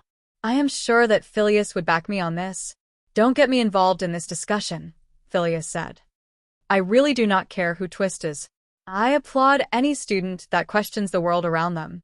It is a sign of an inquisitive mind and should be encouraged rather than slapped down. Then he, or she, is not a Ravenclaw? Albus asked. Phileas shrugged, taking a sip of his tea. I did not say that. I said I really don't care who Twist is, be they a Ravenclaw or not. The questions being asked need answers, and I commend whoever is brave enough to ask them. The meeting went on to other things. Finally, everything covered, hashed and rehashed until it was down to a couple of hours before the train was due to arrive. Thank Merlin that this is over with, Phileas thought as he hurried to leave. Honestly, doesn't anyone pay attention to the essays that are turned in around here? Students rarely change their writing style overnight. The charms professor found Twist's letters intriguing and their tone somewhat familiar. It had taken him several letters before he had narrowed it down to who he felt was writing as Oliver Twist, but he wasn't about to say anything. Plus there was the clue in the pen name as well. Oliver Twist was a well-known and well-loved character in Muggle literature. This alone was enough to point towards a Muggle-born or Muggle-raised. After all, it wasn't his place to identify the writer, and frankly, he agreed with his goblin brethren. The wizarding world, in his opinion, needed a good shaking up. While the Hogsward Express huffed its way through the Midlands of England on its way north, Lord Peter strode purposefully through the halls of the Ministry. He was on a mission, and he really did not want to be intercepted or deterred. His first stop would be at the Children's Wizarding Services. He would need a copy of Lord Harry's file before he met with Madams Marchbanks and Bones. If everything went well, then the first step of the emancipation of Lord Harry James Potter would be well on its way. By the time Lord Peter was finished, the exalted, at least in his own mind, Albus Dumbledore would be unable to say or do anything about it. Zeno Lovegood looked over the final draft and was well pleased with Oliver's first article. The theme was perfect for the fall opening of Hogwarts. Today, it is with great pleasure that we, here at the Quibbler, now publish Oliver Twist's first column under his own byline. We hope to see many great things from this inquiring young journalist. Zeno Lovegood, Editor-in-Chief. Reflections on a New School Year. By Oliver Twist. As the Hogwarts Express barrels through the English countryside towards a new school year, I find myself anxious about what lies ahead. I notice that all my friends are excited for the term to start, but I have to wonder. The professors, are they ready for us this year? I hope so. I know I am ready for the term to start. Who will be our new data instructor? Will they be competent? If so, it will be a pleasant surprise. Last year's was supposed to be a retired Auror, but rumor has it he was a former Death Eater. The bloke was strange to say the least, and taught us some highly illegal spells. He even demonstrated all 3 unforgivables in class. And then he even turned a student into a ferret. Will our next data professor have a master's in defense, or at least an O-level NEWT in the subject? Will he or she be competent enough to teach us? Will we be subjected to incompetence again? One can only hope not. Believe it or not, in the past 5 years, we have had only one competent instructor, only to have him fired for being a werewolf at the end of the year. Speaking of learning, did you know that in order to teach all the major core classes, transfiguration, charms, potions, and defense, the professors must have either a master's in their chosen fields or at least O's in their NEWTs. If you look at the scores and percentage rates of the 3 top magical schools in Europe versus the top 3 magical schools in the United States, you will note that the schools in Europe come out second best. Don't believe me? All the International Wizarding Council. They have all the records. Hogwarts ranks 4th, followed by Bosbatten, then Durmstrang. The top school in the world is in Japan. As we near Hogwarts, my thoughts also turn to Potter. He always seems to come back thinner and more haggard each year. For someone who is supposed to be from an old pureblood family, he doesn't seem to care how he presents himself. Last year, the so-dubbed Golden Trio seemed to be splitting at the seams. Will they come back together now that 2 of the 3 are prefects, or will it divide them further? I want to thank Mr. Lovegood for allowing me the chance to ask these questions and to point out my observations of the wizarding world. However, it also has me wondering why no one else has spoken up in the past. 8. Fallout. Lord Charles read the latest edition of the Quibbler and smirked. It was the best thing he ever did was passing on Oliver Twist's letter. The Quibbler gave him the chance to ask the forbidden questions the prophet could not under the political climate at that time. It had been a proud moment when he took over as editor-in-chief of the prophet, but that moment didn't last long. With the death of the Potters and their political and financial influence, the prophet slowly fell to the machinations and power of the ministry. Gone were the tenets and principles espoused by the Potters in all their business dealings. Without their influence as major stockholders, the prophet became little more than the ministry's mouthpiece. Thank Merlin, that has now changed. When Fudge threatened to shut the prophet down for not following ministry guidelines, he was confronted in the atrium of the ministry by the prophet's barristers and was slapped with a lawsuit for interfering with a private business. Cornelius Fudge couldn't close down the newspaper as the ministry didn't have controlling shares to do so, nor he prove malfeasance on the part of the prophet. The rather public confrontation and ensuing embarrassment was enough for Fudge to beat a hasty retreat back to his office, legal papers clutched in a sweaty fist. Picking up a quill, Lord Charles penned a note to his rival editor, Zeno Lovegood. This Oliver Twist was a breath of fresh air. As the editor of the Prophet and a journalist to the bone, it was his duty to join the hunt and fan the flames of revolution the Quibbler had ignited. The great hall was buzzing. At the Ravenclaw table, Luna Lovegood passed out copies of the Quibbler to any students who wanted it. All throughout the Great Hall, many were seen reading the strange periodical in one hand and eating with the other. Several scoffed at the rag, but more students seemed to be nodding their heads in agreement. If one was paying attention, they would notice that most of those who were nodding were Muggle-borns. A couple of the claws had family in management and statistical research. They knew where to find the data needed to prove or disprove Twist's statements. The owls would be busy tonight. That is if the headmaster didn't lock down the Ollery. Harry munched quietly on a piece of toast as he listened to the conversation around him. A copy of the Quibbler was glued to Hermione's face. Thankfully, Dobby knew better than to deliver Harry's copy in front of so many witnesses. "What? I can't believe this," she was muttering. "This can't be right. You mean to tell me my parents are paying for a second-rate education? I could have been prepping for a uni degree for what they are paying for here. What are you on about, Hermione?" Ron asked through a mouthful of eggs. "What in Merlin's name are you yakking about now?" With an angry snap of her copy of the Quibbler, she hissed. "I, for one, was told that Hogwarts was the premier magical school in the world. This says otherwise, and if it is true, Hogwarts misrepresented itself and opened itself up for legal action." "Harry," Ron whinged, spitting bits of his breakfast across the table.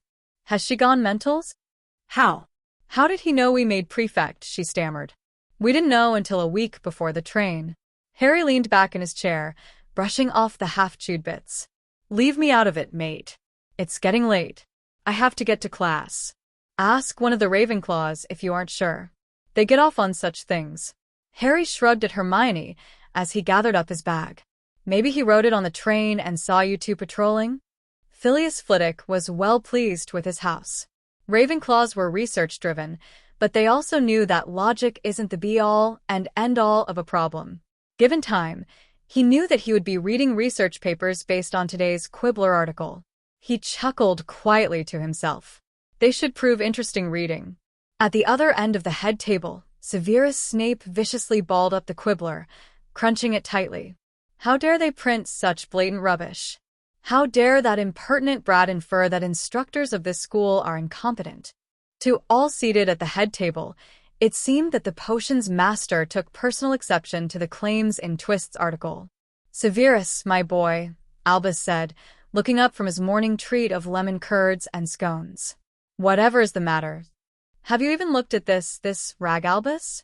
Twist has gone too far. He dared imply Hogwarts gives its students an inferior education." Severus frothed in absolute rage. "Oh, Severus, calm yourself. I hardly think people will take a child scribbling seriously," Minerva McGonagall said as she looked up from her copy of the Quibbler. "Unless it hit a nerve. Tell me, Severus, how many of your little snakes, or their parents, do you think will come to you to complain about the quality of education their children are getting here? Hogwarts has been a world leader among wizarding schools since it was built. What are you implying?" Severus snarled. "Only that this is becoming a tempest in a teapot, and I hardly think it is worth the energy you expend ranting about it." Minerva huffed, giving her copy a snap with her wrist as she returned to her reading. Now, Albus interjected. "Classes will be starting soon. Don't you think it's time you get to them? Mustn't keep our students waiting in the halls." Hem, a toad-like woman cleared her throat. "Personally, I refuse to read such blatant filth. The Minster is very anxious to discover the identity of this Oliver Twist. His lies are causing problems, and I think the good professor has every right to be upset," she simpered in a little girl voice while smiling sweetly at Severus. "I am sorry, my dear," Albus said affably. "We have no clue who Mr. Twist is. We do believe he is either a Muggle-born or has Muggle connections. We suspect he is a Ravenclaw, but Phileas—" "I object, Albus." Phileas jumped in, standing. "For all we know, he could be a Hufflepuff or Slytherin. I see no reason to accuse my house without proof." "None of my Slytherins wrote this garbage," Severus interjected from his end of the table. "Only a Ravenclaw would spout statistics." Sensing an impending explosion from Flitwick, Madame Sprout broke in. "I wonder if Mr. Potter could have written this." Severus snorted. Please. Potter couldn't write his way out of a cauldron. He is a mediocre student at best and lacks the vocabulary to have written these articles. His parents were highly intelligent, Phileas muttered as he turned to leave. "As much as I would like to finish this discussion, I have a class in 15 minutes. If you will excuse me." "He is right," Minerva said, sounding a bit disappointed and a mite sad. James and Lily Potter were gifted wizards. Harry just doesn't seem to measure up to them.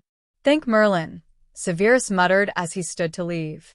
Harry watched the sun sinking into the west as he sat alone by the lake.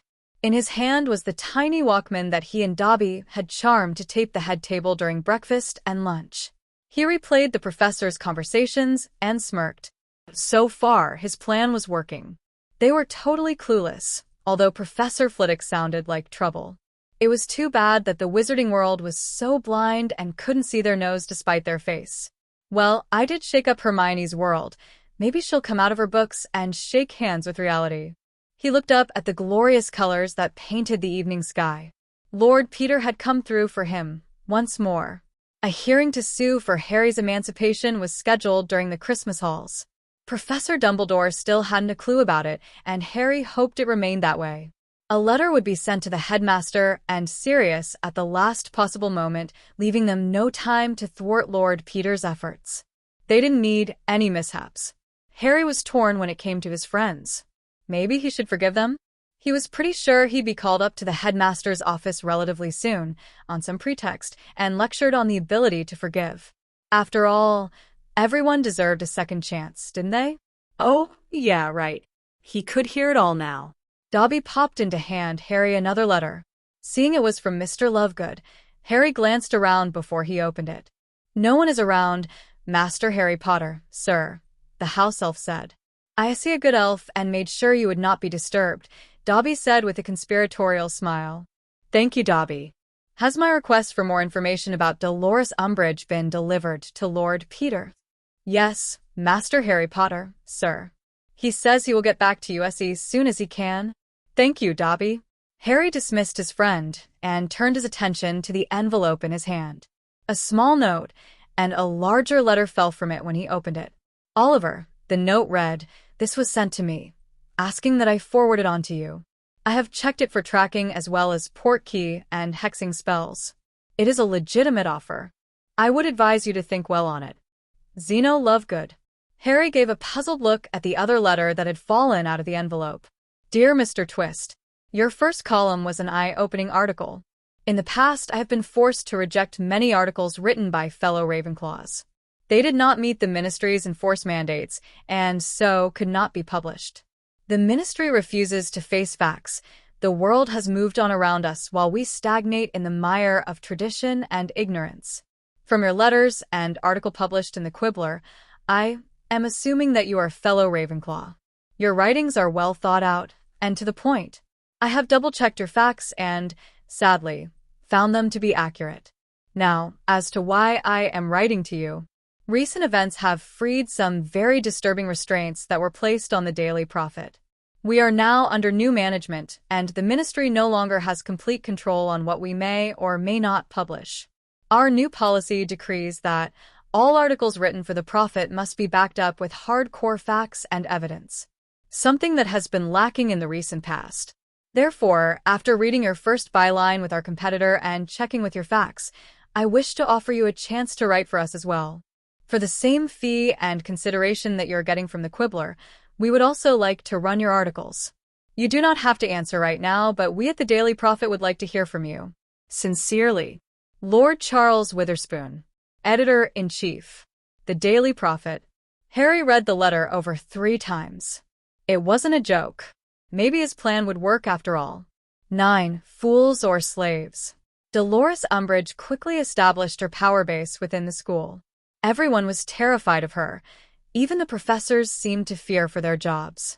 They seemed to be oblivious to what was going on, but Harry doubted that. Come on. From what Harry knew, the portraits and ghosts were terrible gossips. All one had to do was listen. Harry knew, with his continuing insistence on Voldemort's return and the Ministry's strident denial of the same, it would only be a matter of time before she tried to have him expelled. She'd had him in detention for over a week now, and term had just started. His hand really hurt. The quill she made him use to write his lines didn't use ink. It actually gouged the lines into the back of his hand magically as he wrote on the parchment, causing the words to appear in his own blood.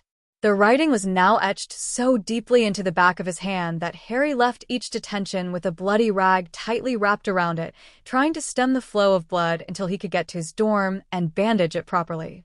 Harry knew he wasn't the only one to have detention with her, and he was furious to think that other, possibly younger, students were being tortured as well. She seemed to be targeting anyone who wasn't a pureblood. Well, he would see about that. He needed to do some very discreet research before he could take steps. Wonder just what the wizarding world would think, he mused painfully. A ministry-appointed teacher using an instrument of torture on sweet, innocent students? Maybe Oliver will have to question it. His smirk was hidden by the shadows in the hall as he made his way to the Gryffindor dorm. 3 weeks later, he was in the back of the library. Beside him was his invisibility cloak and the Marauder's map. Harry was in hiding. Since the first day of the new term almost a month ago, someone was always with him. He rarely got any time to himself, and the only way he could was to sneak away. It was only very late at night, or when he could sneak away, that he could work on some papers that Lord Peter had sent him, plus look over his bank statement from the goblins. Like he was doing tonight. He really wished he didn't have to sneak, but what else could he do? His Minders, usually Ron and Hermione, stuck to him like lint on black wool. It was driving him crazy, and if they thought their clinging presence would drive him to forgive them, not bloody likely. If anything, it was pushing them even farther apart. Still, there was an upside. He had a ready-made alibi when people went looking for Oliver Twist. One supplied by the headmaster himself. Harry knew his mail was being screened. Thankfully, he had arranged that mail drop with Dobby as courier last spring. Harry would have been screwed otherwise. He was still peeved that Dumbledore was keeping him ignorant of wizarding customs. However, the young wizard was no fool even if he was forced to play one. Lord Peter was filling that gap in Harry's education quite nicely. The Sorting Hat knew what it was doing when it said Harry would do well in the House of the Snakes. It was going on midnight when Harry finished up his paperwork. He just had one more thing to do. Rubbing gently across his freshly scarred hand, Harry wrote a complaint to Lord Peter and one to the goblins. It was illegal to use a dark artifact, such as a blood quill, on anyone under the age of 17, and even then it was only used to sign very important documents. Madame Dolores Umbridge was a ministry official, and as such she should know the law better than most. Harry also provided date, time, and incident documentation to further his complaint. Picking up another blank parchment, Harry began to work on his column for this week. He was thankful his column came out only once a week. He didn't think he could, at this time, handle a daily one. Too many ways for him to get caught. Thankfully, his deadline was Tuesdays, with a copy of the column from Zeno going to the Prophet for publication a day later. He'd signed a contract with the Prophet at the beginning of the school term, allowing them to carry his columns. However, while they were his secondary publisher, they would have to print the columns one day later, as the Quibbler had an exclusive contract. The contract called for the same fee from the Prophet as that paid by the Quibbler. Harry enjoyed the fact that he was paying himself and not getting caught. A week later, after breakfast, Dolores Umbridge was enjoying a second cup of tea in her office. Dozens of pictures of cats in all forms and sizes lined her office walls. Most were dozing peacefully. One or two were slowly stretching and yawning. The toad-like woman smiled at her treasures. Everything pointed to it being a good day. Last night had proven most satisfying as well, due to the fact she'd had that awful boy in her office doing lines. Dolores giggled. I made sure he got the point of the exercise, she reflected. She'd made sure it was a very sharp and painful point. Her grandfather's pens really did come in handy. She had been surprised she'd been able to bring them to Hogwarts. So much for the vaunted wards Dumbledore touted. The Morning Post arrived along with her copy of the Quibbler. She didn't have the clout just yet, but soon she would see about banning this rag. It was responsible for this whole mess. She would deal with the Post first. She wasn't going to fritter away her good mood on that disgusting waste of print. A few minutes later, she was flipping through the Quibbler when she found Twist's article on the second page. Is the Charter of Hogwarts being ignored? In my foraging for an essay for my charms class, I came across an interesting book. It was a slim, worn and ragged volume tucked away and hidden on a shelf of forgotten volumes. It had been handwritten by Helena Ravenclaw, the daughter of Rowena Ravenclaw. Imagine that. One would think the school would take better care of its heirlooms. To get back to the topic at hand. Did you know that she states the Charter of Hogwarts has 3 basic mandates and they may never be overridden or changed? According to the Charter, if these mandates are not met, control of Hogwarts reverts to the founder's heirs. These mandates are: 1. No student, no matter how prestigious the bloodline, pure, half or muggle-born, shall be denied an education. Education is a right, not a privilege. 2. All instructors shall not, regardless of house affiliation, blood status, or familial relationship, favor one student over another. All students are equal while attending Hogwarts. 3. The headmaster and the school instructors shall teach all aspects of their subject, be it dark or light magic. Magic is about intent, and any magic can be used to harm. Teaching students to know that it is their intent which makes magic light, or dark dispels misconceptions and separates myth from fact. I have to wonder, how has Hogwarts drifted so far from these ideals? I mean, look at how the feud between the Gryffindors and Slytherins is so out of hand. It has reached the point where hexes are not uncommon in the halls between classes. And the tension is only escalating, what with the headmaster putting these two houses together in class after class in a futile attempt to promote inter-house unity. The professors are doing more refereeing in class some days than teaching if their complaints are any indication. Also, since when are dark artifacts allowed in the castle to be used on students for punishment? I would not have known about it if I hadn't walked into two students rubbing their bloody hands and crying. They had deep gouges on the backs of their hands that were dripping blood. When asked, they said they had detentions with the professor, and this was the result. They were too terrified to give the name of the instructor, but it wasn't hard to figure out if one just followed the drops of blood to the source. It would seem this professor has detention students write lines with a special quill. What is most surprising is that the headmaster is allowing this in the safest place in Wizarding Britain. Especially since his golden boy, Potter, seems to be getting an excessive amount of detentions this year, with particular professor. I've even seen the Gryffindor rub his hand a few times. Surely these students are writing home about this? I know if my parents found out that someone was using a dark object on me, they would be up in arms. Don't believe me? All you have to do is check the message boards in the common rooms. They list all detentions, time, student, and with whom it must be served. And what makes things worse? Why aren't the heads of houses doing something about it? According to the rules, they are to be notified when one of their students gets a detention. Again, I am not naming names, libel laws and all. Wait. Are there libel laws in the wizarding world? From some of the articles I've seen in The Prophet, libel is a foreign word to the wizarding world. However, getting back on topic, I have compiled a list of students that have had detentions this term. It lists the infraction, student name, professor involved, and date and time of detention. If there is enough of a demand, I could supply this list to the quibbler and the prophet. I will leave it up to more mature heads to decide if it gets published or not. Write and let me know. Lastly, I don't know how much longer I will be allowed to write this column. A movement to suppress the quibbler, and therefore me, is being conducted here at Hogwarts. I know I now share my column with the quibbler and the Daily Prophet, so while I must be getting on someone's nerves, they'll have to go after the prophet as well. I guess what the muggle Claude Adrian Helvetius says is true. To limit the press is to insult a nation.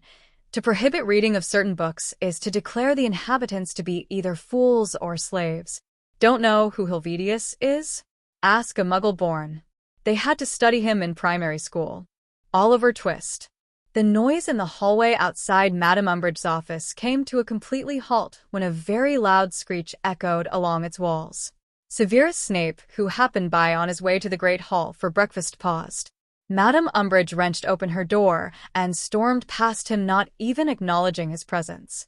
The imposing professor raised his eyebrow, but said nothing as a small smirk ghosted along his lips. He didn't like the Toad Woman. Anything to ruin that woman's day just made his. He continued in her wake with a lighter step. 10, like mother like son. An emergency staff meeting was held that Wednesday evening after dinner. Everyone attended except Dolores Umbridge, who had spent the day at the ministry trying to mollify Fudge and get the quibbler banned. Albus? Could this twist be right? Is someone using a dark artifact on our students? Pomona Sprout asked, looking warily at Minerva McGonagall, who was sitting beside the headmaster, stewing over what was printed about her. I am not sure. The wards for the school should make that impossible, without warning me at the very least," Albus said, with a sigh. Mr. Twist made it quite obvious at whom he was pointing the finger of negligence. Severus Snape sneered. "Just how did Mr. Twist find a copy of Helena Ravenclaw's book? I seem to remember it was reported missing over 5 years ago." "Well, it looks like it has been found, doesn't it?" Phileas asked, sipping his tea.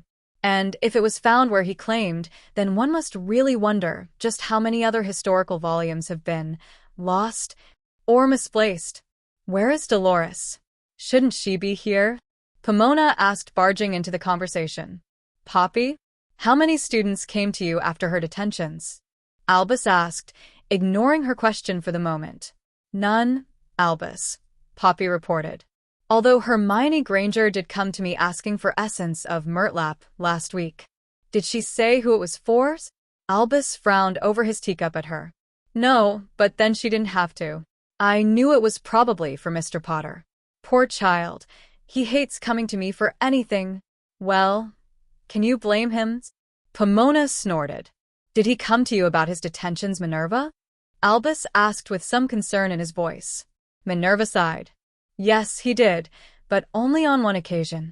"Well, what did he say, and how did you handle it?" Albus quizzed. "I didn't give him time to say much of anything. I had been dealing with another one of the twins' pranks, and he caught me at a bad time," Minerva said, trying to excuse herself. She didn't look happy. "I simply told him to keep his head down and try to avoid further conflict with Madame Umbridge." "So, you dismissed his complaint out of hand?" Severus sneered. "And here I thought you treasured your little lions, especially Potter's." Dolores looked smug when she returned to Hogwarts late well after the staff meeting had ended. She'd just spent all day with Cornelius. He'd been easy enough to convince that the mad ramblings of disgruntled students should be ignored. After all, she'd noted with a simpering smile, any reply by the ministry would only lend credence to Twist's drivel. He had nodded his agreement and reassured her that she was still his right hand at the school and would soon be promoted to High Inquisitor, giving her the power to make a difference. Even Lucius Malfoy had reassured Cornelius that this insanity would come to nothing when queried about the article. It would die down in a day or so. He was sure of it. The wizarding world was far too intelligent to believe the verbal tantrums of Oliver Twist. 0. As the students of Hogwarts were sitting down for a quiet breakfast the next day, Cornelius Fudge was getting howlers, mail, and visits from very irate parents. They were screaming about not only the safety of their children, but about having to pay for a second-rate education. Many had pureblood ties and had supported him in the last election. It would seem many students had taken Twist's advice about the detentions and sent letters, as well as photo evidence, home. Dolores and Albus had forgotten to have the Ollery sealed before she left for the day. Amelia Bones along, with several oars, stormed into the minister's office that afternoon. "Cornelius." "A word." Cornelius reached into his desk and pulled out a calming draft. That evening, Amelia Bones, along with a team of aurors and several parents with their family solicitors, operated to Hogsmeade and descended on Hogwarts. Dinner was just ending when they marched through the great hall doors. A startled Albus Dumbledore stood to address them. "May we help you, Madam Bones?" he asked, blue eyes losing their customary twinkle. "Yes, Headmaster, you may. I have a warrant for the arrest of Dolores Umbridge," Amelia started to say when the student body broke into a chorus of cheers and whistles. Madame Umbridge stood up, her face red with fury. Her loud throat clearings was effectively drowned out by the students. A loud crack and flare of magic startled everyone into silence. "Pray continue, Madame Bones," Albus said. "As I was saying, I have a warrant for the arrest of one Dolores Umbridge for the torture of students under her care. Several parents have filed complaints about the use of a dark artifact on their children. So, I would like all students who have had detentions with her to stand." Amelia ordered as many students, in all houses except Slytherin, stood up. She and her aurors counted over 20 and noted that Harry Potter was among them. "For Merlin's sake, tell me, Albus, how did you not know what was going on? You are supposed to be the greatest wizard of our time and master of the wards of Hogwarts. How could you not know?" Amelia sputtered as her aurors took Umbridge into custody while several parents and their barristers began to pull individual students away to question them. Albus Dumbledore wisely kept his mouth closed. Oh. Mr. Potter, Phileas called from on top of his stack of books as the charm class was letting out. It was a week after the article about the use of blood quills. At Hogwarts, the ensuing furor it caused had finally died down a bit, and now it seemed that everyone was holding their breath, waiting for the next shoe to drop, as it were. Yes, sir? Harry looked up, startled. There is something I wish to discuss with you. Can you meet with me after your last class this afternoon? Yes, sir, Harry said, a puzzled frown on his face as he packed his books into his bag. Late that afternoon, a nervous Harry knocked on the charms professor's door. Thankfully, he had managed to slip away from Ron and Hermione after their last class. He surely didn't want them waiting for him to discuss whatever Professor Flitwick had to say. Come into my office, Harry, this shouldn't take long, invited the charms professor's squeaky voice. Harry entered the cluttered office and smiled. This room had Professor Flitwick's personality all over it. It was scaled to his small stature, though it did contain chairs for his more normal-sized visitors. With a wave of his hand, Phileas Flitwick closed his office door, and Harry felt a powerful privacy ward go up. There, we won't be heard. Have a seat, Harry, or should I say Mr. Twist? Phileas smiled, going around to the chair behind his desk. Harry flinched slightly. He continued his study of the office walls with their rows of dueling plaques and trophies. He wondered how he was going to bluff his way out of this. I don't know what you are talking about, sir, he said, slowly turning to face his professor. It is a known fact, Harry, Phileas explained as he leaned back into his chair, steepling his fingers, that a truly competent teacher can, over time, recognize the writing style of their students, no matter how well disguised said student thinks it. Style, tone, and even the rhythm of a student's writing can be recognized, thus identifying them. This talent is most useful as it helps cut down on cheating during exams. And how does that make me Oliver Twist? Harry asked causally, leaning against the bookcase, but inside, he knew he was dead. The game was up. He was going to be in so much hot water.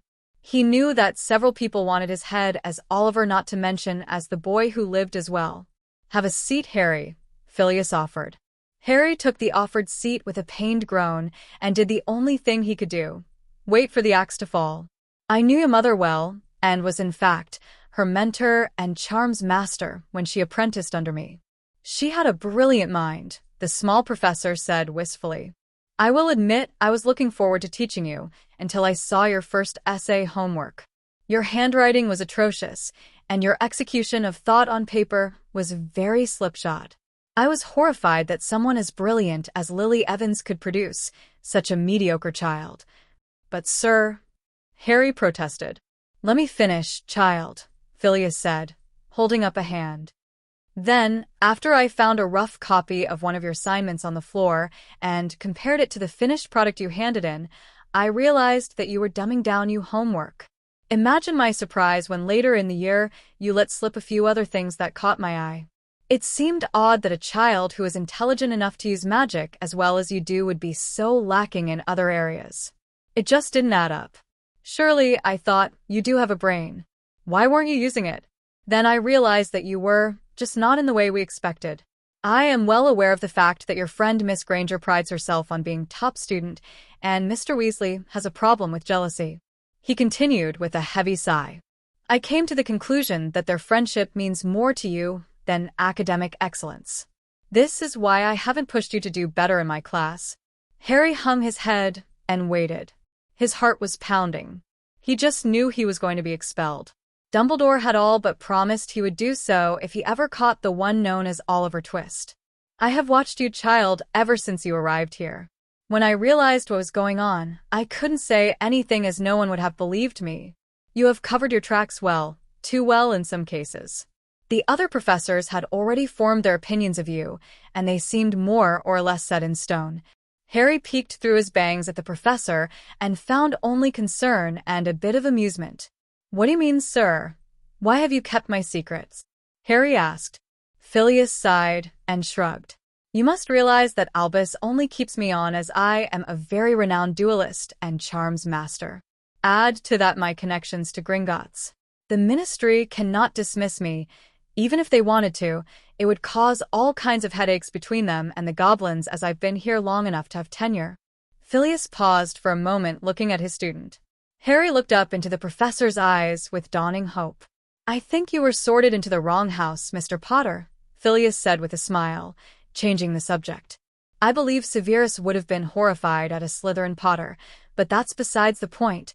You show the best attributes of that house. I believe you would have made an outstanding Slytherin or perhaps a Ravenclaw. I applaud you on your abilities. With the courage of Gryffindor, cunning of Slytherin, and intelligence of Ravenclaw, you will make a fine duelist when you come of age. You mean if I survive to come of age, don't you? Harry asked with some bitterness. Phileas paused, then nodded. Quite right, my boy. Quite right. The professor sighed, bringing the conversation back around to the topic at hand. Now about these articles. Like I said, a good instructor knows the writing style of his student. I must admit it did take me several reads of various letters and articles before I was sure it was you. I've had Ravenclaws in the past who tried to protest through the printed word, but failed. There is something about the Ravenclaw mentality that drives them to put too many dry facts and numbers in their writing, almost as if they wish to cram the facts down their reader's throat in one large lump. They don't seem to understand that not everyone loves dry statistics, that they should try a trickle, and not a flood. The diminutive professor nodded his head. You have a good grasp on giving your facts and statistics in smaller, more easily absorbed morsels that the average witch or wizard can comprehend. Your first simple letter came at the right time, with just enough impact to make people take notice. I salute you, Mr. Potter, Phileas said, rising from his chair to bow to the astounded boy before him. Harry blushed. What happens now? Nothing as of yet, Phileas said with a smile, returning to his chair. I know for a fact that no other instructor has figured it out. He chuckled quietly. In fact, they are taking bets on who it is, and your name isn't even in the betting pool. No, Mr. Potter, your secret is quite safe. Now then, the reason why I asked you here. I will be giving you some additional help with statistics and little-known facts as you need them, in secret, of course. But why? Harry looked up, stunned. He knew he couldn't trust his head of house. She had never been there for him, even when he went to her for help. Last week, he went to complain about his detentions, and she simply told him to, keep your head down, Mr. Potter, and avoid detention. And Snape? He snorted in his mind. For your mother's sake, and for yours, child. There have been too many secrets hidden for far too long. It's about time someone opened the curtains and let the light in. Harry came away from the meeting with Professor Flitwick with hope. It was too bad that he hadn't approached this professor years ago, but he had known who to trust then, as well as now. At least, now, he would give the man the benefit of a doubt. So, they were taking bets on who Twist was? Harry almost cackled with glee. He wondered if the twins were taking bets among the students as well. Anything for a quick quid, hey? 11, the point being. Harry put down his copy of the Quibbler. Change was slow in coming, but from the increasing numbers of letters to the editor questioning everything from the quality of education to the lack of a trial for Sirius Black, it was creeping in. Granted, the pace wasn't as fast as he would have liked, but it was there. The prophet no longer sought to destroy his reputation since the switch to new management. It was a relief. At least he wasn't being called an attention-getting brat anymore. There had been no sign of old Snake Face since last spring. It seemed he was keeping quiet, trying to convince everyone the Ministry was right in denying his return. Well, there was nothing Harry could do about that, and truth be told, Harry welcomed the peace. As far as he was concerned, Valdi could lay even lower, like 6 feet lower in fact. Sirius was away again on some useless mission for Dumbledore. Harry figured that the old coot was deliberately keeping them apart. It wouldn't do to have Sirius close by, Merlin forbid. The man might just pursue the matter of his innocence or worse, try for custody. Harry rubbed a hand through his messy hair. How he hated waiting, and he'd heard nothing from Lord Peter on this matter in a while. A heavy sigh crossed his lips. It seemed that the quieter Voldemort was, the less peaceful Harry's sleep. Lately there were dreams about a long corridor with a lot of doors. Harry looked it up in his divination books and didn't like the interpretations he found there. One interpretation was the hallway was a new opportunity and could signal spiritual enlightenment.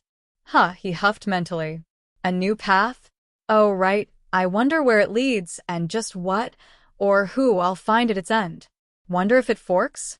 I have a senile, meddling old coot at one end that thinks of nothing but running my life, and a megalomaniac trying his best to end said life. Some pathway. Somehow, he mused, I don't think that's what these dreams mean. Oh well. Harry looked at the time and groaned. If he hurried, he had just enough time to get to Snape's office for his first occlumency lesson, or as Dumbledore refers to it, his remedial potions lesson. He wasn't looking forward to his time with the greasy git, and just had a feeling these lessons were doomed to failure from the get-go. Harry stood, shouldering his book bag, and began his weary way to the dungeons. He flinched when he heard a familiar voice call out behind him. "My mate. There you are. I've been looking for you." Ron's grating cheerfulness washed over Harry as he turned to respond to his friend. "Hello, Ron. Sorry I can't stop to natter. Got to get to my remedial potions," Harry explained with disgust. "But if you want to join me, sock mate. Wouldn't want to get in your way." Ron replied with a shudder. "Guess I'll leave you to it then. See you later in the common room." Harry's only answer was a brief wave over his shoulder as he disappeared down the stair. Maybe Snape does have his uses, he thought. Later that night, Harry begged off the chess game that Ron tried to coax him to play, claiming a screaming headache. He retired to their dorm room, jumped into bed, pulled his curtains, and sealed them with privacy spells. Then he drew out parchment and ink and set work with a shaking hand. "Dear Lord Peter, I am happy to say I will be able to attend the meeting you have set up before the winter halls. I look forward to finally being free of Dumbledore's manipulations. Currently, he is forcing me to take occlumency lessons with Professor Snape. Please understand, if I were actually getting lessons in the mind arts, I would not be upset. However, I am not. My so-called first lesson consisted of Professor Snape standing me up in the middle of the room, pointing his wand at my head and shouting, 'Clear your mind, Potter,' followed immediately by legilimens. He then expected me to throw him out of my mind." How? "I have no idea, as Professor Snape never gave me any instructions. Nor has he given me material to study the theory involved. Before my first lesson, I looked for books discreetly in the school library and found none on the shelves. Tonight was the first lesson, and I am currently have a blinding headache with no relief. I was unable to make it to the infirmary before curfew. Please forgive the shakiness of my hand in penning this. I have no idea on how to go about remedying this situation. I don't want to tip my hand too soon, but any help you could offer on this matter would be most appreciated, and my head would feel a lot better. HJP." The next morning, Harry had a note by Lord Peter waiting for him along with vials of headache and stomach-soothing potions. "Dear Lord Harry, your note was delivered by your very irate house elf. Please take the potions along with this note. They should help somewhat. Also please note, according to wizarding law, for either Headmaster Dumbledore or Professor Snape to teach you this technique, they must have written permission from your legal and magical guardians, and even then, it must be taught by a licensed legilimens who has signed a magical oath to not reveal anything they accidentally discover in said student's mind. I highly doubt either one of them met these criteria from the research I was able to do. Again, your rights, it seems, are of no consequence. From your description of your first class with Professor Snape, he has been antagonistic and vicious in his verbal abuse towards you. The good professor has made it his business to make your life at Hogwarts as unpleasant as possible, and therefore is an unsuitable teacher for such an advanced area of magic. Have no fear. I will procure a more compatible tutor in this field for you. For now, do nothing we cannot risk exposure at this time. PFA. The school was calmer now that the toad was gone from Hogwarts. After Twist's column came out, the Board of Governors got an earful from irate parents and other family members. Many letters for allowing such a psychotic torturer to bring dark artifacts to school. Dozens more for allowing the ministry to send such an incompetent instructor to teach a core subject. It turned out that Umbridge didn't have a mastery or even an 0 on her notes in the subject. Even worse, she'd failed the course altogether when she had attended Hogwarts. She was passable as a charms tutor in which she got an E, and even though was being questioned by the board. Amelia Bones had, upon searching, found several blood quills in the woman's desk. How they got past the wards, no one knew. Cornelius Fudge had distanced himself from Dolores Umbridge when the story broke in the Prophet. The last anyone knew, she was currently awaiting trial. It was, in public opinion, a given that she would be sent to Azkaban. Of course, that left the Dada position open. Amelia Bones had offered an Auror who is currently restricted to light duty due to spell damage as a temporary Dada replacement. Harry was relieved that Auror Edward Johnston, Angelina's cousin, was a decent instructor. He really didn't have the time to start a dueling club like Hermione had been pushing for. Now, all Harry had to deal with were Snape's lessons, the reoccurring dreams, and Old Riddle. His work was never done. Everyone eagerly awaited for the weekly delivery of the quibbler as the owls swooped in with the morning mail. It looked like almost every student in the hall got a paper. For a few minutes little could be heard but the rustling of papers. Then it began. Students started grumbling and glaring at the head table. Professors McGonagall and Snape didn't disappoint when they stood and started shouting at each other. Hermione sat in shocked silence as Neville read that morning's article aloud. The point being, last time I pointed out the fact that Dolores Umbridge was totally unsuited to teach. This time around I will discuss other weaknesses on the staff of Hogwarts. First, I would draw attention to a professor, one who should have long ago gone to his rest. Professor Binns has long been established as the professor of wizarding history here at Hogwarts. While he may have been a good instructor at one time, this is no longer true. You see, he is a ghost, and it seems death has done him no favors. He has been stuck on teaching the Goblin Wars since I became a student. Not to say they aren't important, mind you, but I personally think there is a much richer tapestry to our history than just that one subject. I have several questions for the administration of Hogwarts. Did someone neglect to mention to Professor Binns he had died? Is he still paid a salary? Could he pass the test for teaching certification if it was given him?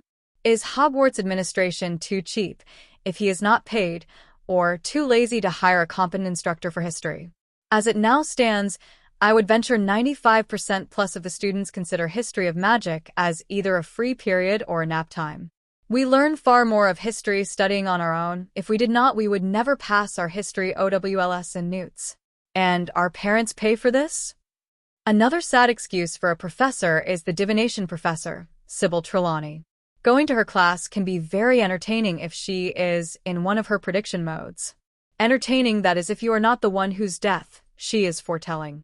A poll is going around at the number of times she will predict Potter's death this year. Last year it figured out to 245 times, and Potter is still with us.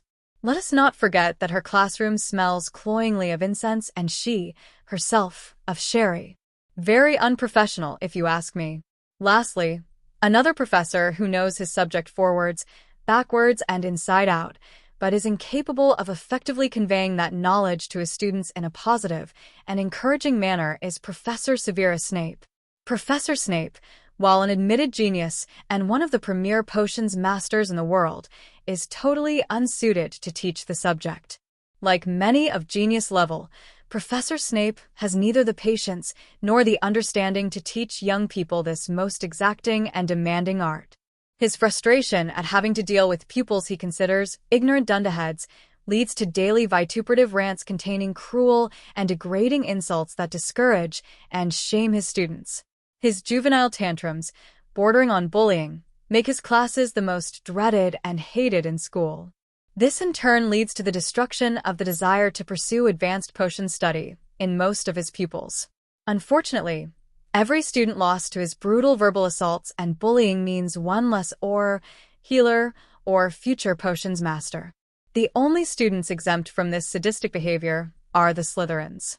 This is because of the extremely biased favoritism he shows his own house, Slytherin.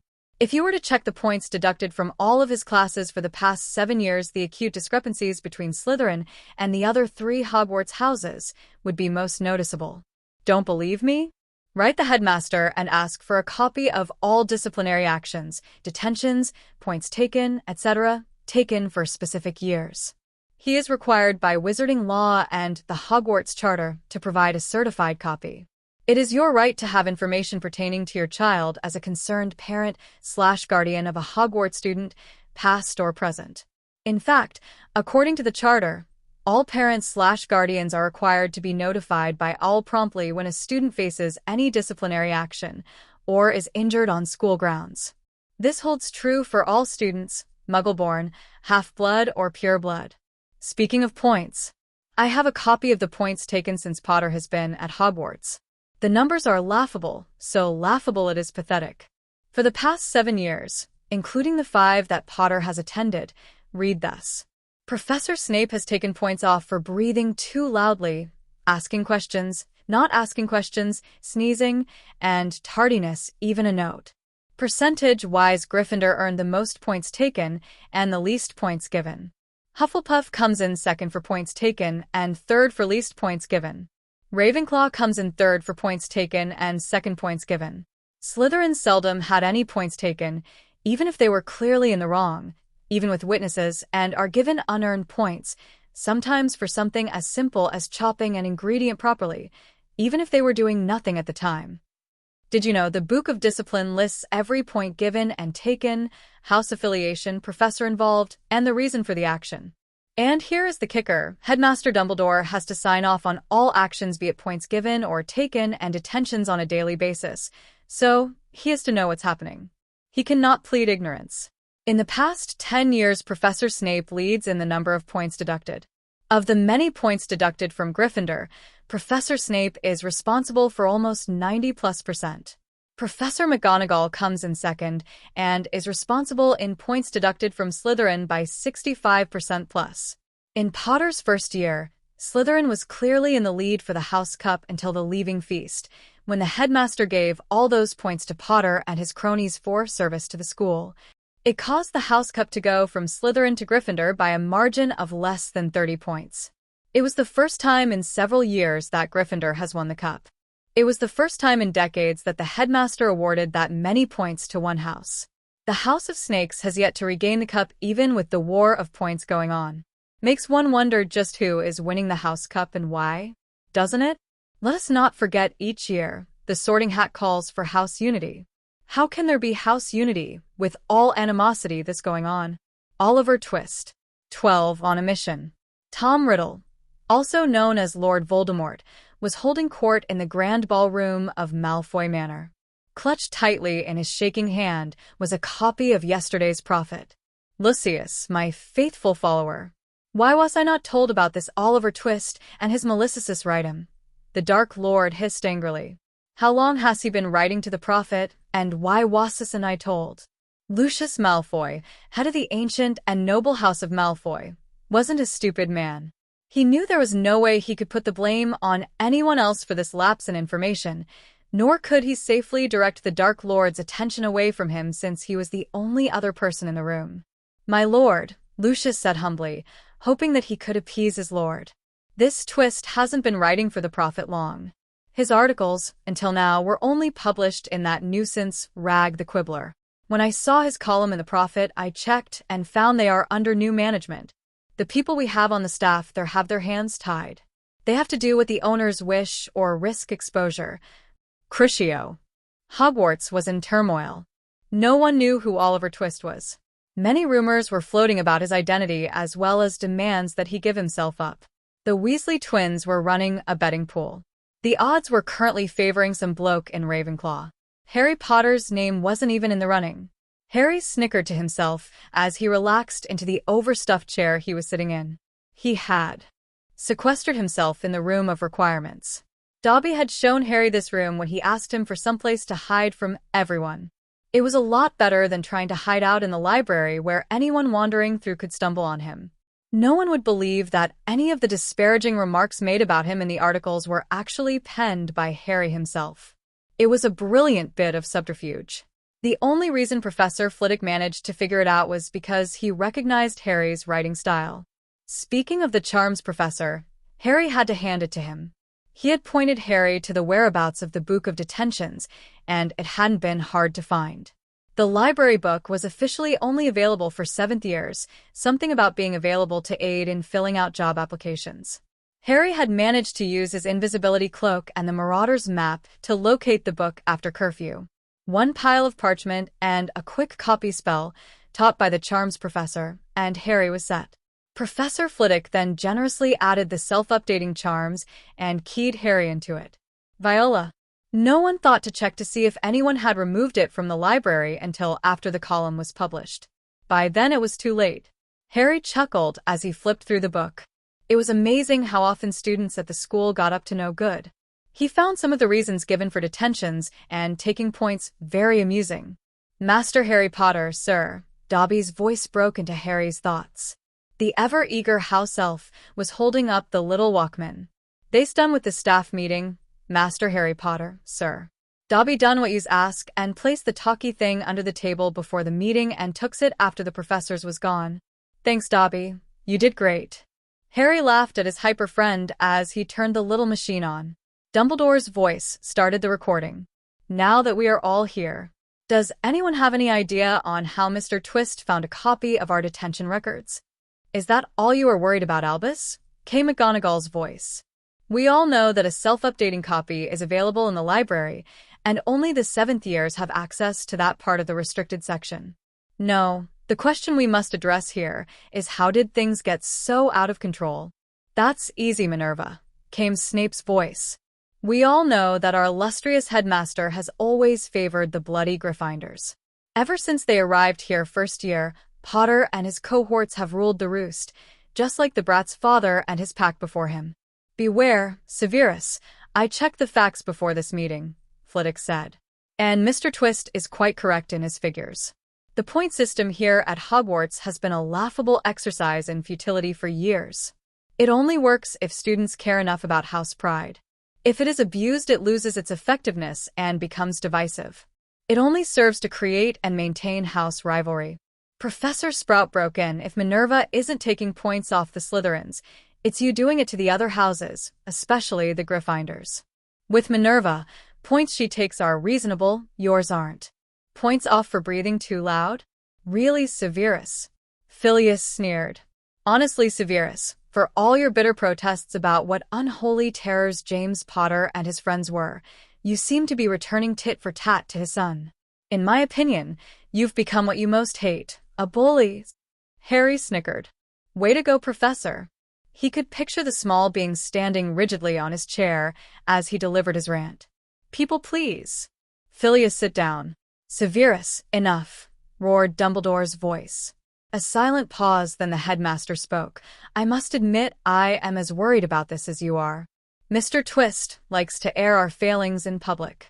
These attacks on the school have to stop. And I want Mr. Potter kept out of the press for his own safety.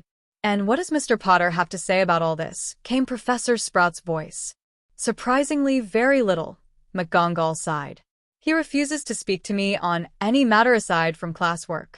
He said I had my chance to stop his torture. The day after they took that woman out of the Great Hall, Harry told me he would be speaking to a barrister about possible charges against both the school and the ministry. Minerva.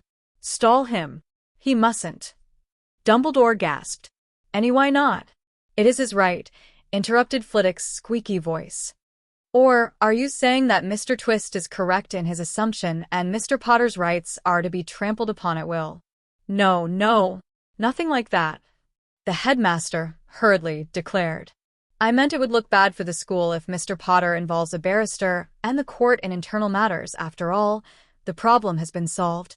You mean it would look bad for you as headmaster and head of the Wisengamot if Mr. Potter's barrister files charges?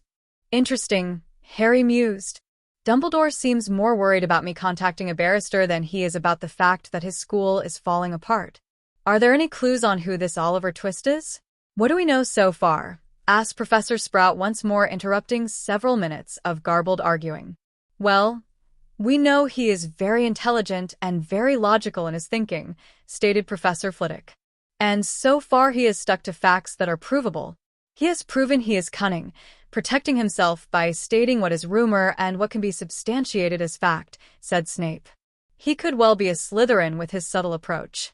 And he hates Potter? No, he doesn't. He may poke fun at Potter's perceived image, but not at Mr. Potter himself, McGonagall snapped. I would say Mr. Twist could be in any house, even Hufflepuff. Why do you say that? Minerva asked Professor Sprout. Look at his pointing out fair play.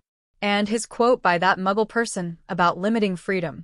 That is a distinctly Hufflepuff trait.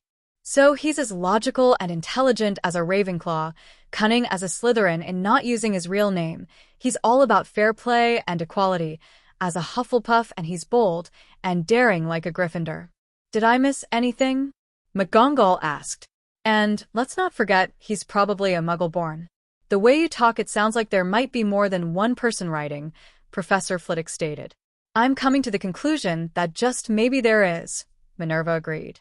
Then do you think that Mr. Twist is a male or a female or both? Dumbledore asked. That I could not say, Minerva replied. Harry crowed with laughter as he shut off the tape. This was just too brilliant. Hermione was on a mission. Harry wasn't really speaking to her this year.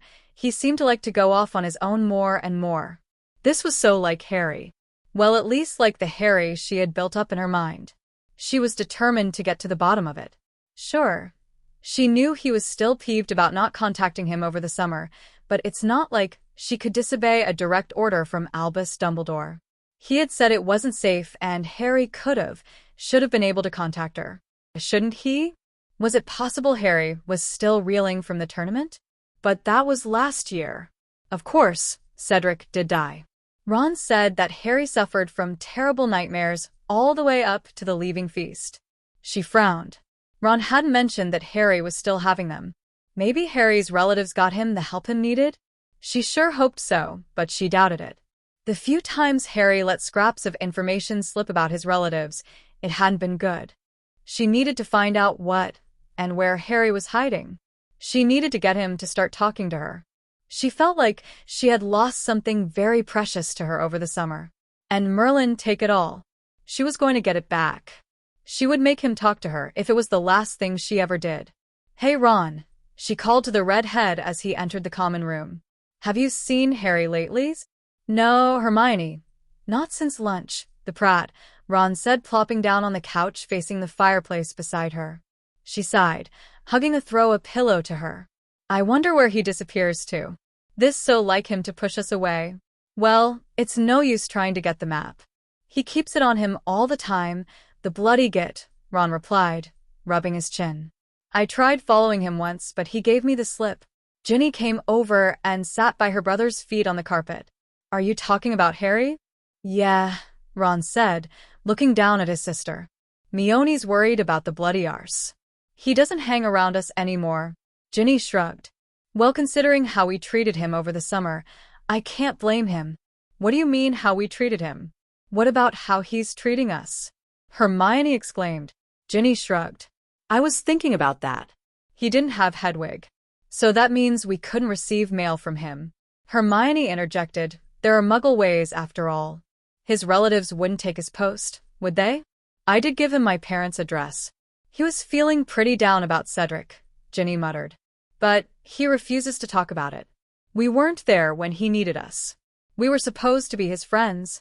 But Dumbledore said. Hermione started to say. And we all see how well that turned out, don't we? Ginny snapped, turning her head to look up at Hermione. He's an adult, and he cares about Harry's well-being, Hermione argued. He was trying to keep him safe. Really?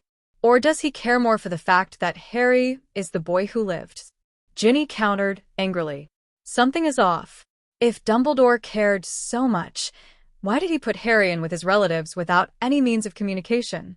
How safe was that? Hermione snapped her mouth shut. She didn't have answers to these questions as the argument she had with Harry at Grimmaild's place replayed in her mind. She still felt she hadn't done anything wrong. Ginny shrugged. I can't blame Harry. He has never trusted adults and has always gone with what he felt was right. We betrayed his trust, and you know Harry. He doesn't give his trust easily, or often. Ron nodded, looking a bit forlorn. I know. Remember last year? I betrayed him, and he's forgiven me for that, but I think it'll be a long time before he forgets. I mean, he still hangs around me, it's just not the same between us anymore. I don't think he's talked to me about anything outside classwork since then. Severus Snape was in a royal snit as he paced back and forth in his office like a caged animal. Ever since this Oliver Twist wrote that blasted article about house points and teaching abilities, he was now interrogated by the other heads of houses as to his policy for administering points.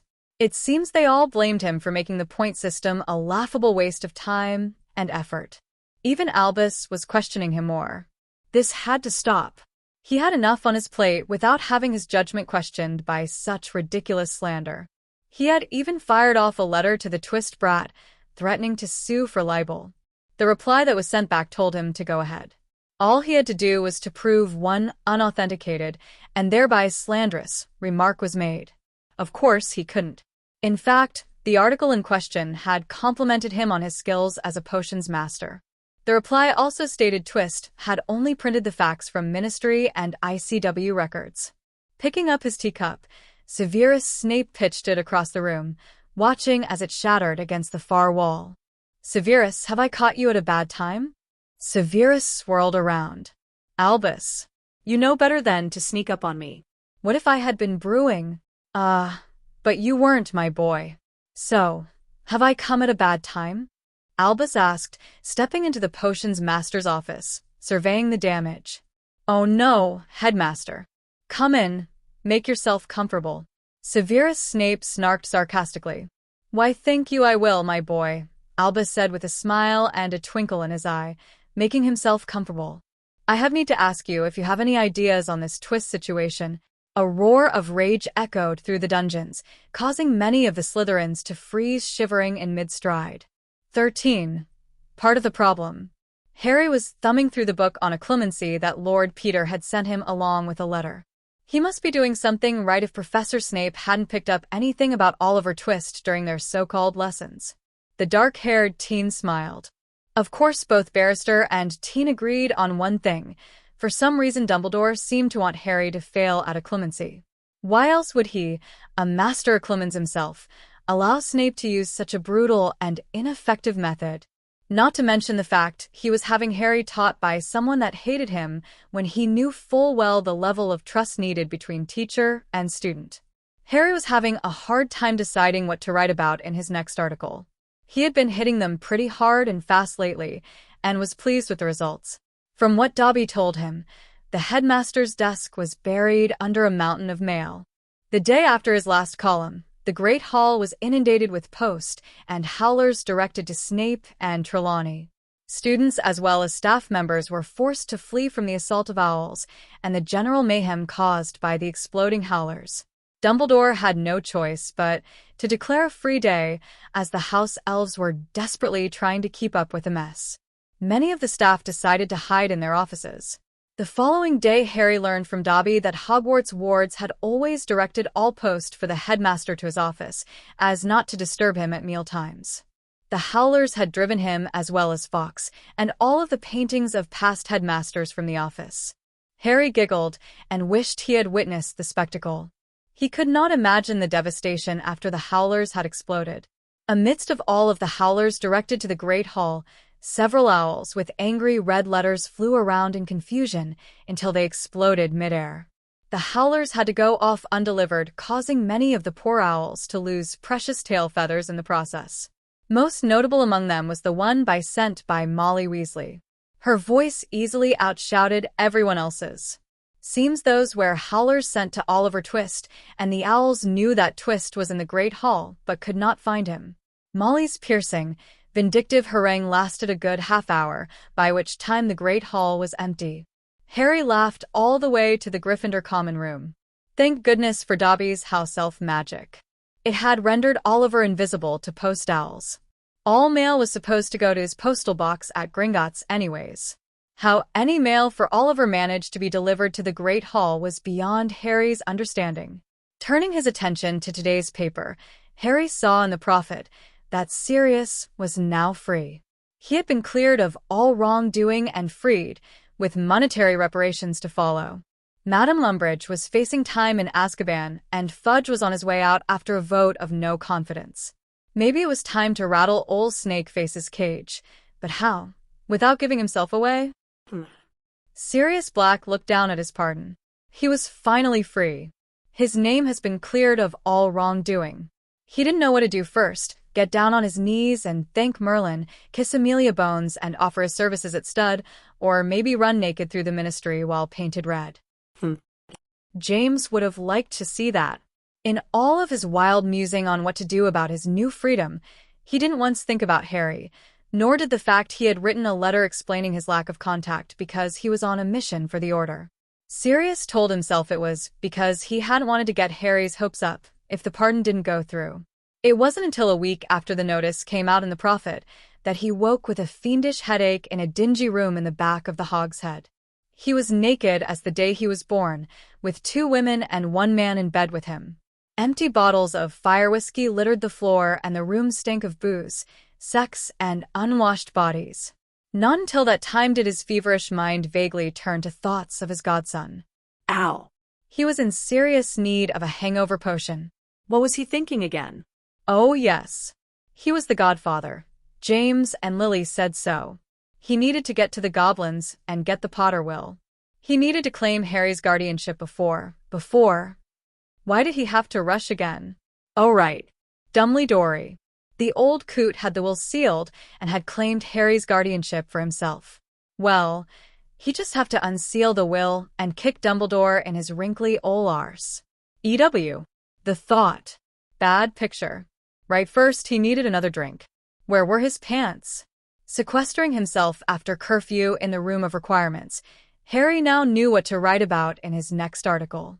Honestly, the wizarding world made it so easy for him to find things to write about. Part of the problem. Well, I didn't think anyone would be truly interested in my little letters of inquiry, and now I am writing a column.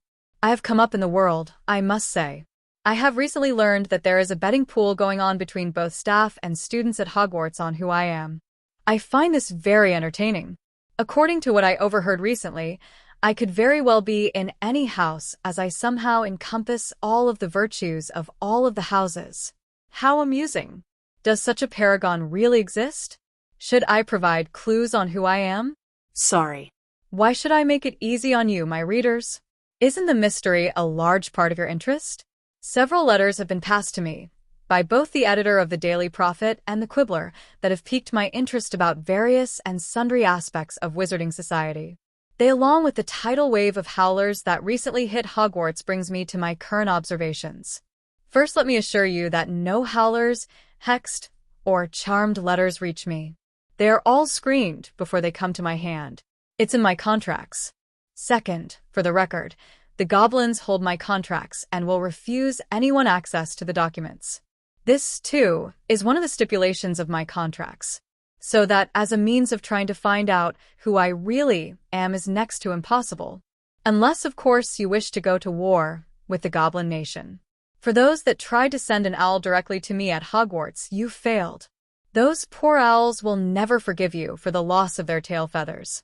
Lastly, I want to address the howlers that are being sent, not just to me but to students in general. Howlers are disgusting in my opinion. They serve no useful purpose. Howlers may make you feel better, but they do not help the situation they are sent to supposedly address. I remember listening to Molly Weasley airing the Weasley family's soiled linens for 30 minutes in the Great Hall. All it proved was she had a very grating, strident voice and seemed to take great delight in shaming her children and ruining breakfast for the rest of us. It was very disgusting to listen to, and it made the Weasleys a laughingstock. Did it help the situation that she was complaining about? No. The Weasley twins, whom the howler was directed to, left the Great Hall in the middle of her tirade. In fact, her howler cleared the Great Hall faster than the smell of burnt cabbage. So, what good did it accomplish? Nothing beyond irritating both students and staff and making her look like a harridan. Which makes me wonder why the Hogwarts staff isn't doing something about howlers. They do, after all, control the wards around the school. Adding a howler-free ward wouldn't be much of a problem. I guess they enjoy watching parents verbally abusing their students in front of the whole school. A few days ago, I was witness to a virtual avalanche of howlers aimed at the staff of Hogwarts in the Great Hall. Sadly, all they accomplished was a free day for students and caused more work for the house elves to clean the Great Hall while the staff hid in their offices. So while it made you, who sent the howlers, feel good, it did nothing for the problems you were attempting to address. If you really want to make a difference, howlers aren't the answer. The answer is get up off your lazy bum and do something positive. In the Muggle world, a student in trouble fears their parents being called into their school for a conference. It would seem that the wizarding world doesn't value their children highly enough to put forth actual effort to solve problems firsthand. By the same token, if you have a complaint about ministry policies, well, it's your own fault. You voted them in, vote them out. If you don't like what the newspapers are saying, then don't buy the paper. Have a problem with a Dark Lord running amok and killing innocent people? Then stop waiting for someone else to end the problem. Good grief, people. You greatly outnumber the monster and his followers. He would be in a world of trouble if you all stood together against them. Even the Muggles-born's families could make a difference. Amazing what a double-barreled skeet gun can do, even to a wizard. Fight back. Your safety, and that of your families, is not just the concern of the government. Take responsibility for your own well-being. The Muggles have a saying, if you aren't part of the solution, then you are part of the problem. So what are you? Part of the problem? Or part of the solution? Oliver Twist. 14. Learning curve. Molly was beyond furious as she wadded the quibbler into a tight ball and slammed it into the dustbin. How dare they print such lies? She would never abuse her children. Just wait. She'd send that arse of an editor a howler he'd never forget. He'd never know what hit him. Ignoring the food waiting to be cooked, she hurried to collect writing supplies. Molly's? Arthur's voice called as he made his way downstairs and into the kitchen. Is breakfast ready? Did my copy of the quibbler come yet? No. Breakfast is late, and that rag is in the bin where it belongs. She loudly sputtered. How dare they slander our good name? Just wait until I send that Zeno a howler. See if I don't. Arthur fished out the crumpled periodical and carefully smoothed it before reading. He was just lifting his cup of tea to his lips when he saw Twist's column on the front page. A quick scan told him why his wife was so upset. His cup dropped abruptly back to its saucer. Molly, stop, he commanded loudly. Really, Arthur, there is no need to shout, Molly chided as she laid out her quill and ink on the table. Molly. Don't send the howler. Don't you see it'll prove to everyone this Twist is right, Arthur said, setting the paper aside before pulling his wife onto his lap. Please, Molly, calm down. I'll go see Zeno after breakfast and see what he has to say, he sighed, tightening his arms around his dismayed wife.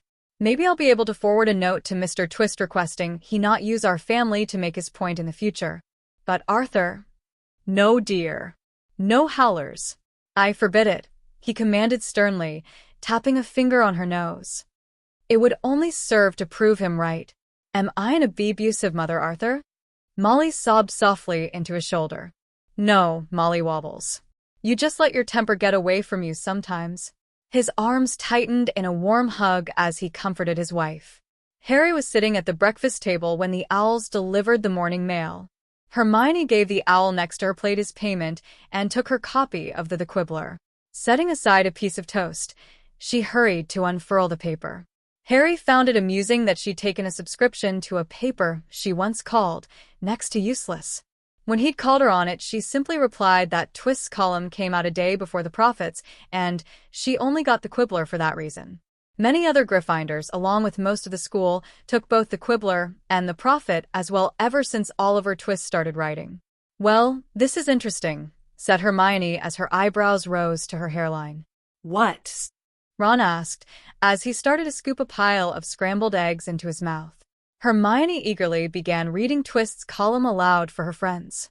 When she got to the part about Molly Weasley's howler, I remember listening to Molly Weasley airing the Weasley family's soiled linens for 30 minutes in the Great Hall. All it proved was she had a very grating, strident voice and seemed to take great delight in shaming her children and ruining breakfast for the rest of us. Ron's face turned fiery red as spewed his half-chewed mouthful across the table and onto Harry, who had the misfortune to be sitting opposite the furious redhead. "Hey!" Harry exclaimed, jumping back as Ron, with a shaking hand, jerked the paper out of Hermione's grasp. "I'm going to bloody well kill him," Ron shouted, rising to his feet as he read the article. "That bastard better damn well hide for the rest of his life." Harry struggled to contain his laughter. "Darn good thing I'm writing anonymously," he thought. 5 points from Gryffindor, Mr. Weasley, for such an unruly display at table, said Professor McGonagall. "And another 5 for language," she sniffed. But, Professor, the paper," Ron shouted, waving the crumpled periodical in her face. The great hall had gone quiet as all eyes turned to the Gryffindor table. "You know," Harry said, spelling himself clean before returning to his seat. "Twist has a point. Why isn't there a ward against howlers? And you have to face it, Ron. Your mum can be very unforgiving with her howlers." "Oi!" "Don't you remember she was the loudest in that bunch last week?" shouted Seamus. "I'm glad she ain't my mum. I tell you, off her trolley, she is." Ron whipped around to hex the Irish lad, only to come face to face with Professor Snape. The potion's master stood, arms folded across his chest. 10 points for drawing a wand on a fellow student, Mr. Weasley. "Care to try for more?" Professor McGonagall huffed, straightening as she glared at her fellow colleague. "Really, Severus, I had everything in hand." Severus Snape smirked as he returned to his place at the head table. When Ronald Weasley sat back down, the head of the Gryffindor house turned to Harry. "Mr. Potter," she said sternly, "the headmaster has better things to do than to play with the wards for the convenience of students." Minerva sniffed loudly as she walked towards the head table. All eyes followed her while many eyes darted to the ceiling, expecting more owls to wing in bearing red letters only to be disappointed. "Yeah, like meddling in my life," Harry grumbled softly, rolling his eyes, earning a look from Hermione. "This Oliver Twist makes a lot of sense. You know." Albus sat uneasily at the head table while Phileas was calmly discussing the article with Pomona Sprout. It would seem they were two of the few who had not suffered from Twist's previous column. "Well, I would say Mr. Twist is very arrogant if he finds this all amusing." "I surely don't," Professor Sinester said, breaking into the discussion. "The very idea of us promoting child abuse." "I think you miss the point, my dear," Phileas responded. "It's not that we encourage abuse, but rather that we allow it to continue." That said, he turned once more to his meal. Albus winced slightly as his eyes moved to the Gryffindor table and to the messy-haired young man eating quietly with his friends. Did he do the right thing by Harry? He knew that Lily's sister wasn't the best role model for the boy, but he would at least be safe from Death Eaters while with her. He continued his musings while conversation ebbed and flowed around him. "True, but how many students besides the Weasleys get howlers?" asked Pomona. "And I'm not talking about that barrage we got last week." She shuddered from the memory. "Normally," Severus Snape sneered, looking over his teacup, "we get about 4 or 5 a month, most from Molly Weasley. The rest are usually sent to other Gryffindors. Although I do remember one being sent last month to a Ravenclaw. Something about failing data." "Yes." "Yes," Phileas said, waving it off. "I've talked to both student and parent about it, and it will not be repeated.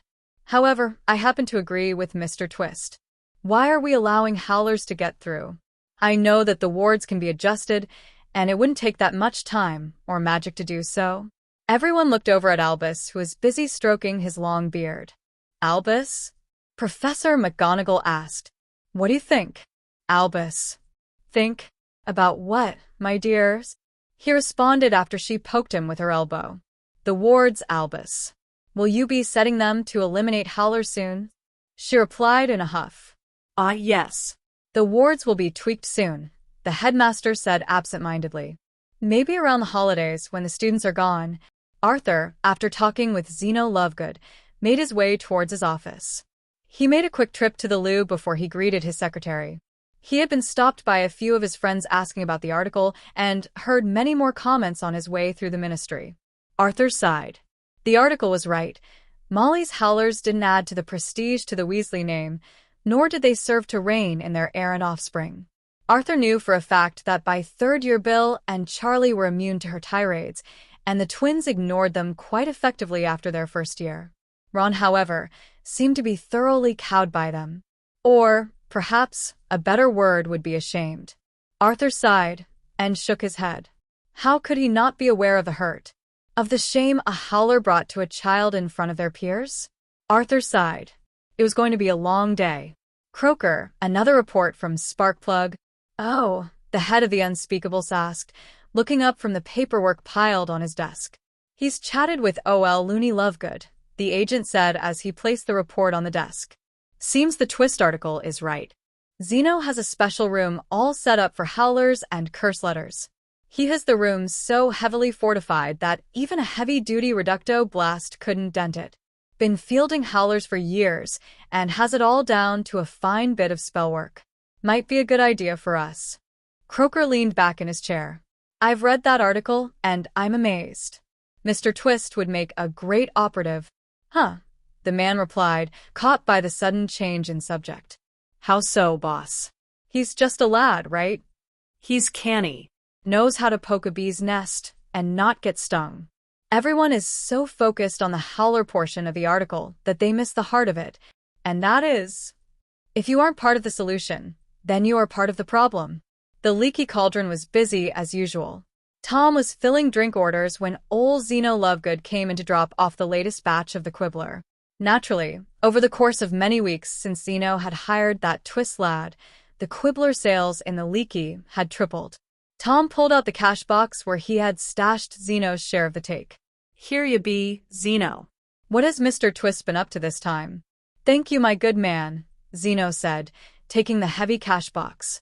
I added a few more copies this time. Mr. Twist was in fine fettle this week. Tom picked up the copy and whistled as he read. Blimey, Merlin save us. He sure isn't pulling any punches, is he? Zeno laughed as he left. Cor, blimey, what be he going on about this time? Asked one of the regulars. A dirty, withered hag picked up a copy and started to read aloud to the listening patrons. As she read, the leaky got deadly silent. Always thought them howlers was a waste of good magic. Sure makes you feel better when you send one, though. Hate to be on the receivin' end, said an elderly wizard in the far corner. I got me a oler from Ol Mal once. Cor, glad I ain't married ta tien.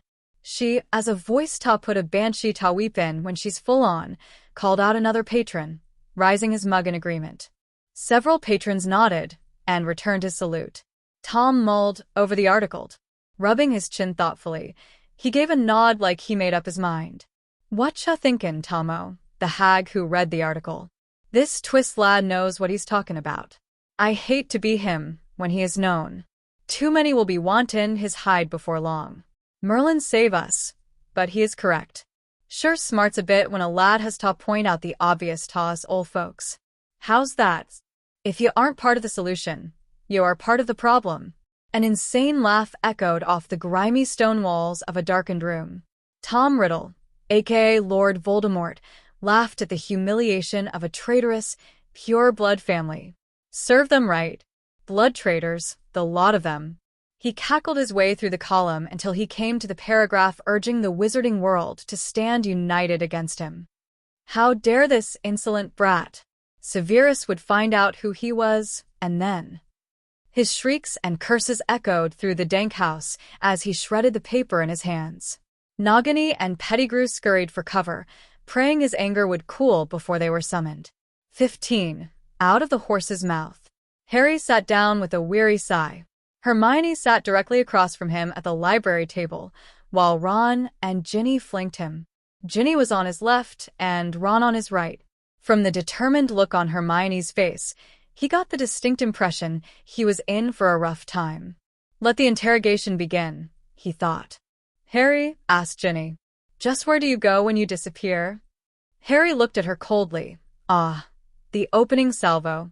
Ya mate, Ron said, looking from the charms essay he was working on. We need to know in case something happens. Harry closed his eyes in disgust. It really is none of your business, But if you must know some place where I can think, he replied in an icy voice. I'm tired of the stares and whispers and getting bloody tired of people asking me about how I feel about Twist's articles.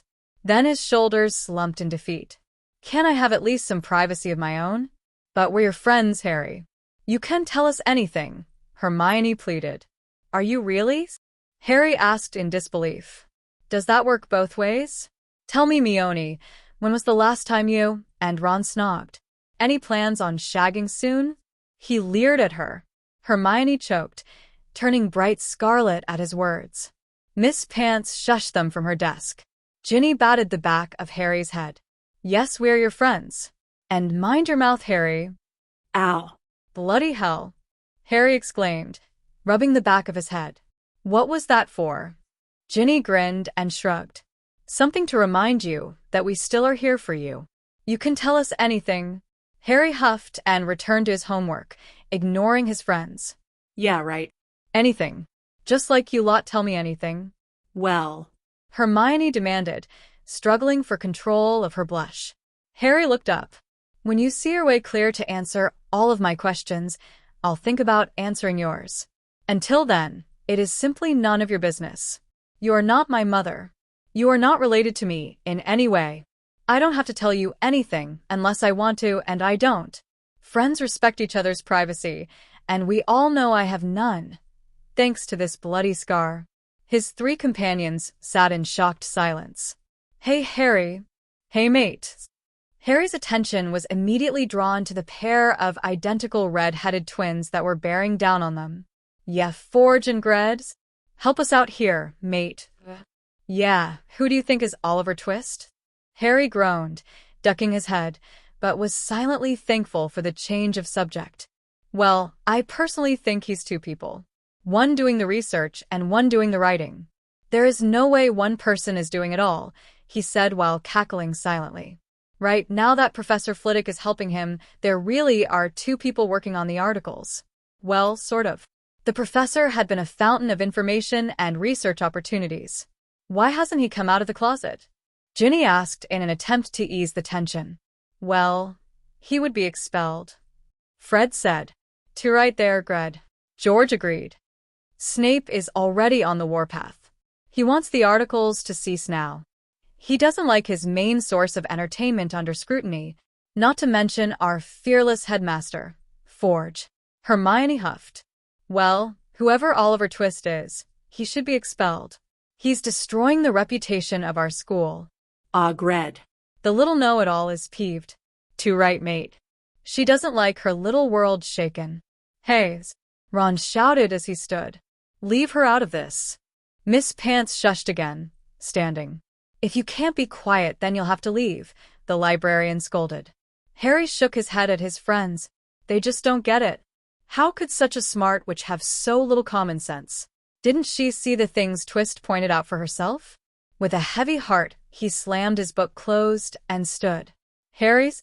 Ginny called. Oi. Where you going? Ron called out as he scrambled to follow Harry.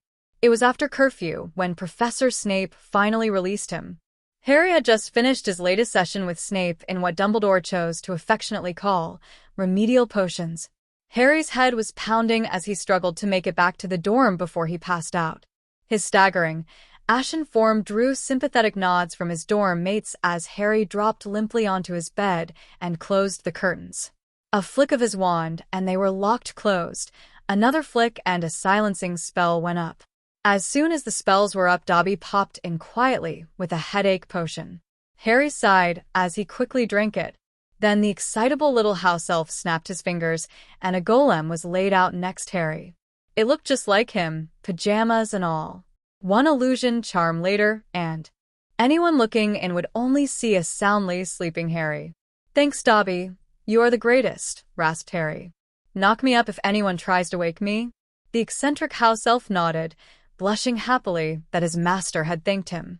Harry activated the goblin-made portkey hanging around his neck, bracing himself for the nauseating sensation of portkey travel. When he next opened his eyes, he was flat on his arse in a special room set up for him by the goblins at Gringotts. Normally, It would have cost him a pretty hefty sum for this service, but somehow he had impressed Ragnarok, so all Harry was paying for was the setup cost of the room. Quite a coup, if Harry stopped and thought about it. Waiting for him were Lord Peter and another middle-aged man in a St. Mungo's healer's robe. Harry had yet to learn the finer points of traveling by portkey, as most times he ended up in an inglorious heap, but he was working on it.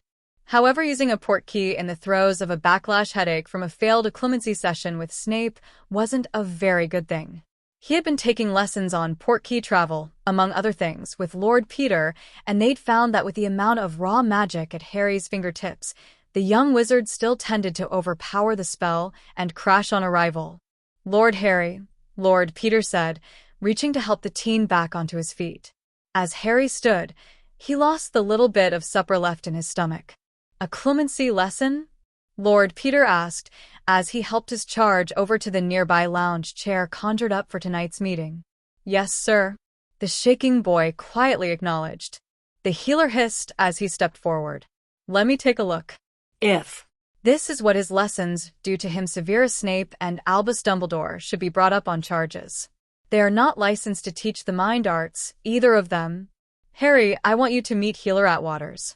He comes highly recommended and has already taken a vow of secrecy on top of his healer's oaths. He won't say anything unless you release him," Lord Peter explained as the healer moved closer. "He has been briefed on your situation. We had plans of doing a full diagnostic on you tonight for our records," Lord Peter informed, softly as he took a nearby seat by the table. On the table were many folders, files, and writing implements. "Do you need a pain reliever, young man?" "What am I saying? Of course you do," Healer Atwater said, fishing for a potion out of his bag. "I took one before I came," Harry protested, rubbing his scar. "I'm just glad that Lord Peter was able to arrange this meeting so fast. Someone had to believe me when I said the lessons weren't working. Unfortunately, Dumbledore doesn't. He just keeps saying, 'Harry, my boy, you need to learn this.'" Harry groaned, rambling on. His head hurt, and his scar felt inflamed. The cool touch of the healer's hand brought mild relief, and Harry leaned into it with a sigh of gratitude. "And all I get from Snape is, concentrate. Try harder. Clear your mind. You're useless, Potter. You're not even trying," and then he points his wand at my head and screams legilimens. So far, that's the extent of my lessons. Sometimes I'm so sick afterward that I can barely make it to the loo to vomit. "Hasn't anyone given you the books or any of the basic instructions at all?" Healer Atwaters asked, appalled. As he waved his wand, he made note of the information it gave off. The more Harry told him, the more shocked he looked. "No, sir. Not at Hogwarts. I did ask Lord Peter for some help in that area," he replied with a wan smile. "Before we proceed, Lord Potter, I would like to do a more comprehensive diagnostic scan on you. Aren't you doing that now?" "All I'm doing at this time is checking your vitals and looking for a fever." Harry looked over at Lord Peter. "He's under oath and we need it for your records," the barrister explained. "All right. You may, sir," Harry said with a slight nod but winced at the movement. Healer Atwaters waved his wand in an intricate pattern over the teen's body. When he finished, he sucked in a very deep breath. "I just can't believe Poppy missed all this. She's one of the very best in pediatrics. She couldn't be this blind." "Maybe she didn't," Lord Peter commented. Over the next hour, Harry, Lord Peter, and Healer Atwaters went over Harry's complete medical history. The diligent healer documented everything: the scars, the fact that Harry had never been vaccinated in either world, the malnutrition, the basilisk poisoning, and Harry had even shown latent, lingering signs of the Cruciatus curse. "How in Merlin's, Morgana's, and Sekhmet's blessed names have you survived this long, Lord Potter?" Healer Atwaters gasped. "By rights, you should be dead, or a vegetable in a ward at St. Mungo's. And has anyone looked at your cursed scar since you received it?" "No, sir. Not to my knowledge." Harry looked up at the healer through his bangs. "Sirs?" "Yes, Lord Potter." "What's going to happen now?" "Now," Healer Atwater said, "I'm going to give you proper occlumency lessons. Later, I will go over what I learned tonight and form a health plan regimen. I understand you suffer from nightmares." Yes, sir, and strange dreams as well. Harry hesitated, unsure if he should mention anything about the way his scar hurt when he was near Voldemort. What the hell? In for a penny, in for a pound. Besides the nightmares, I can tell whenever Voldemort is around because my scar hurts, feels like my head is gonna explode.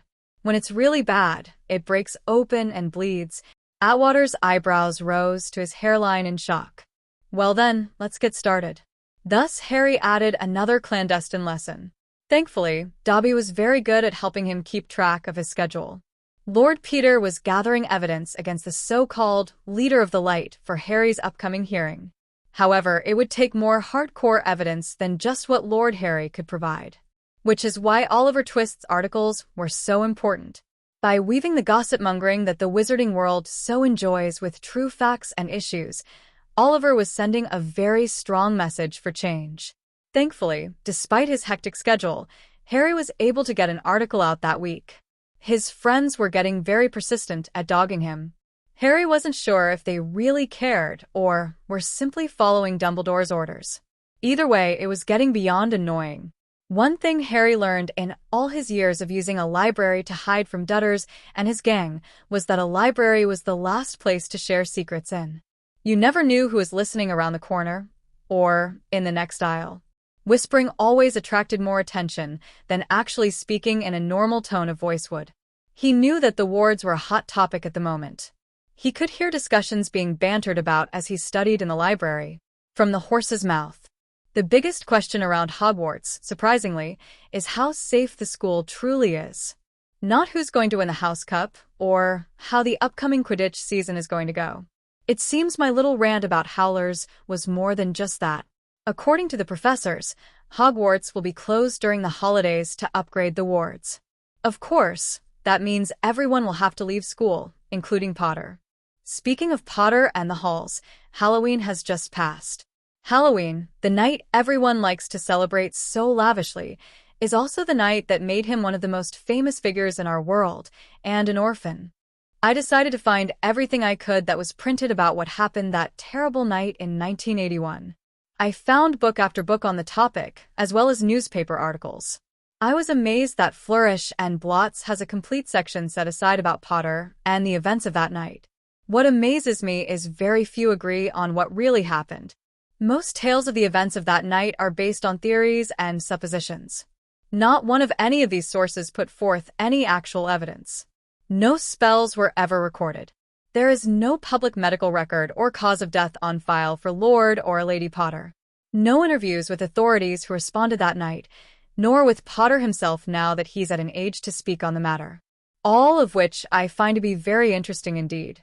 Many of them speculate that Potter's mother did some sort of old magic ritual before the Dark Lord killed her, before he turned his wand on the infant Potter himself. So my question is, why isn't there more emphasis on the mother and not the son? I am sure that there were many mothers who have died for their children in the First War.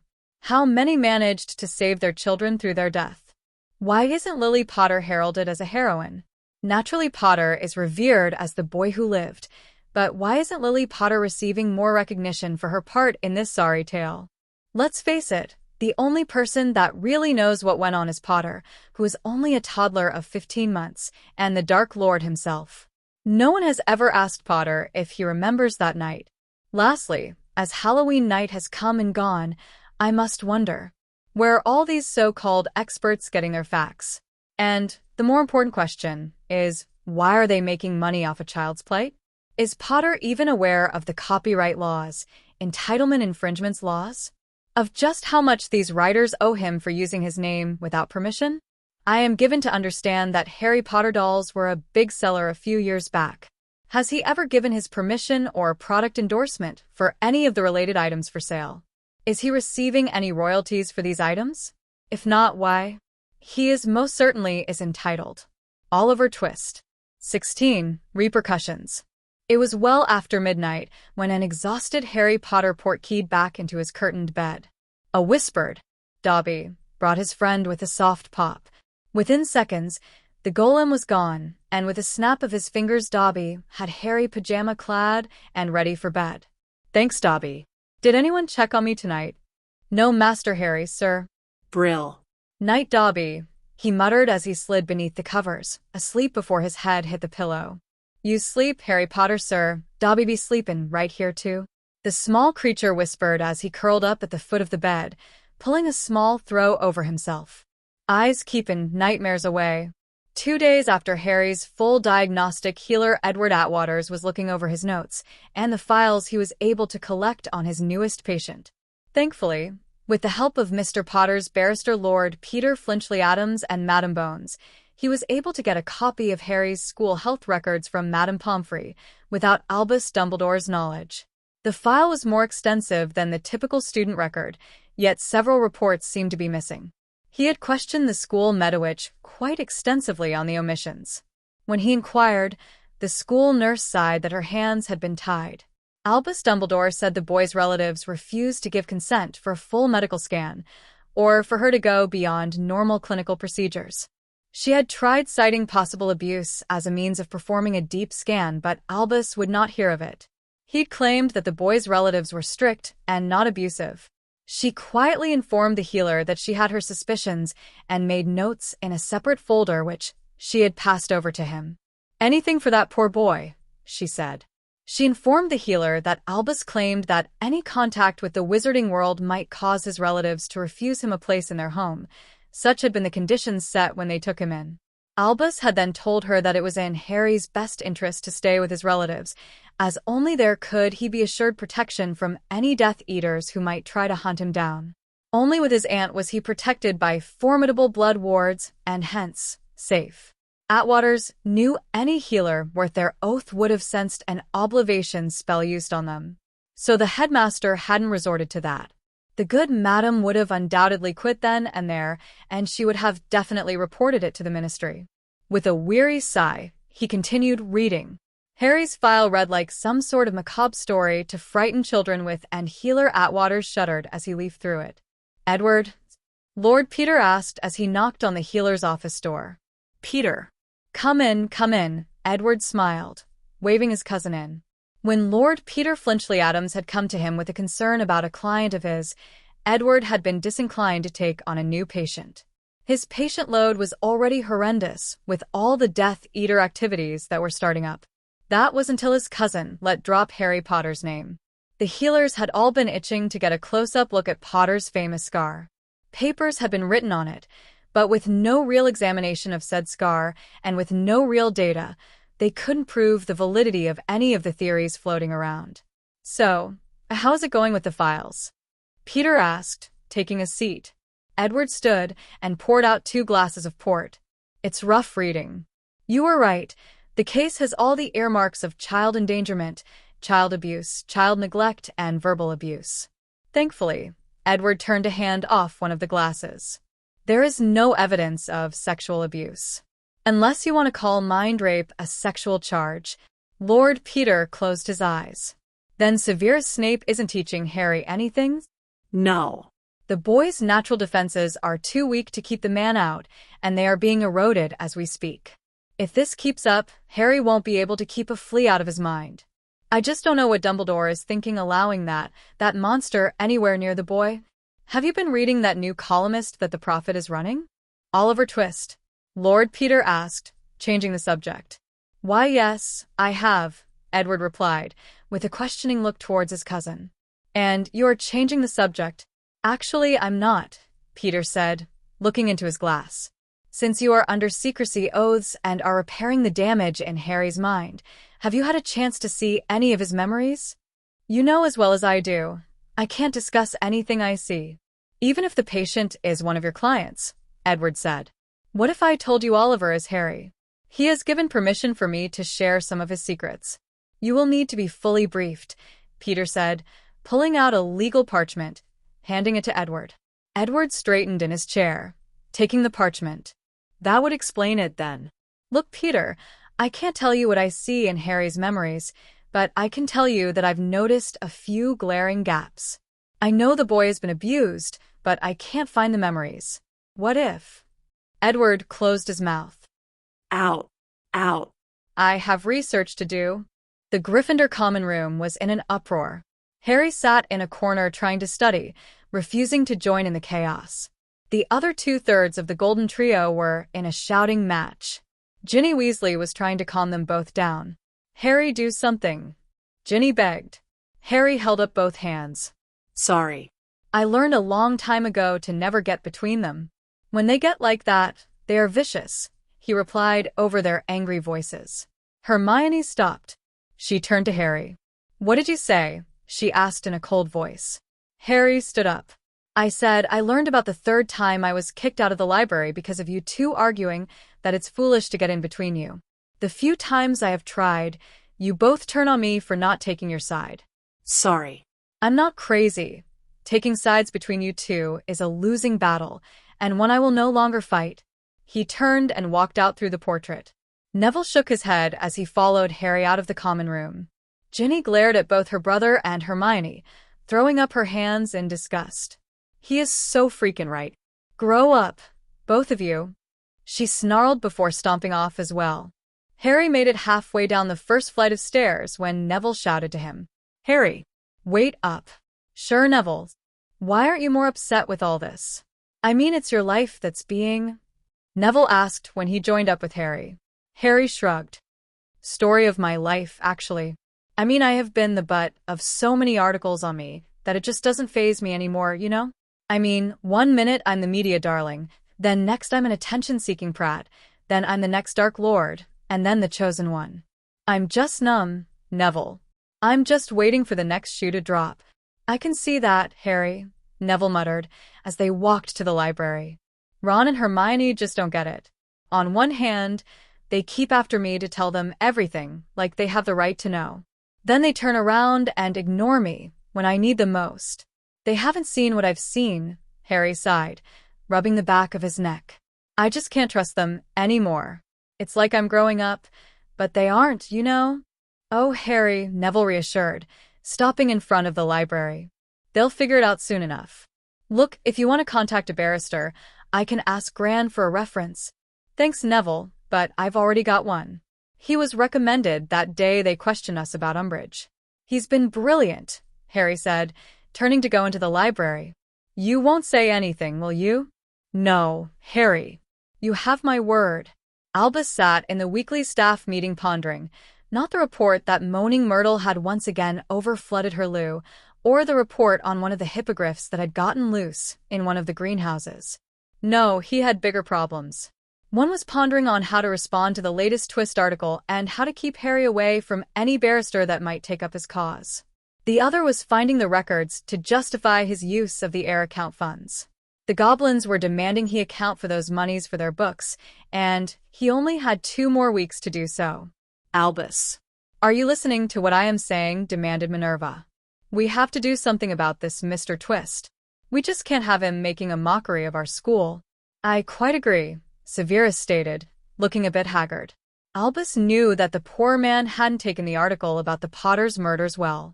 Lily's death still haunted him. It brought up too many painful memories for the temperamental professor. So Mr. Twist was right? "No one has ever asked Mr. Potter about that night?" Phileas asked. Pomona Sprout asked. "How did Mr. Twist know that Mr. Potter has never been interviewed?" Albus shook his head, bringing his thoughts back to the meeting. He would worry about the goblins later. "No, I deliberately kept the press from contacting Mr. Potter. As you can see, these authors only use speculation and second-hand hearsay. Mr. Potter, to my knowledge, has not been interviewed about that dreadful night." "Is there any chance that Mr. Potter is this Mr. Twist?" Pomona asked. Severus snorted. "I thought we covered this. Potter hates the press. After last year, he just doesn't trust them." Albus' eyes twinkled as he stroked his beard. "It has been my experience that the press will write whatever they deem most interesting despite what they may learn in an interview." "Do you think he'll contact a barrister, like Mr. Twist advised?" asked Phileas, changing the subject. "His mail is being monitored as we speak," Albus reassured them. "So far, he hasn't tried to send any mail out." "But that's illegal," Minerva screeched. "Professor?" "Yes, Harry's? I got a letter the other day from the Unspeakables," the teen said, fishing out a folded letter and handing it over. "They have been following my articles with interest and wish for me to continue. They've also offered help and suggestions." Do they know who you are? Are they connecting Harry Potter to Oliver Twist? It isn't wise to accept mail from them without checking for tracing spells, Professor Flitwick asked. Taking the letter, he did a quick read as he scanned it magically. Harry shook his head. Mr. Lovegood wouldn't have sent it on if they had. Plus, Dobby would not have given it to me. Ah yes, that is one very loyal and crazy house elf. Harry laughed. Dobby is the best. So are you going to take them up on their offers? Harry shrugged. Maybe. I have to be careful though. I really don't want to give out clues leading back to me.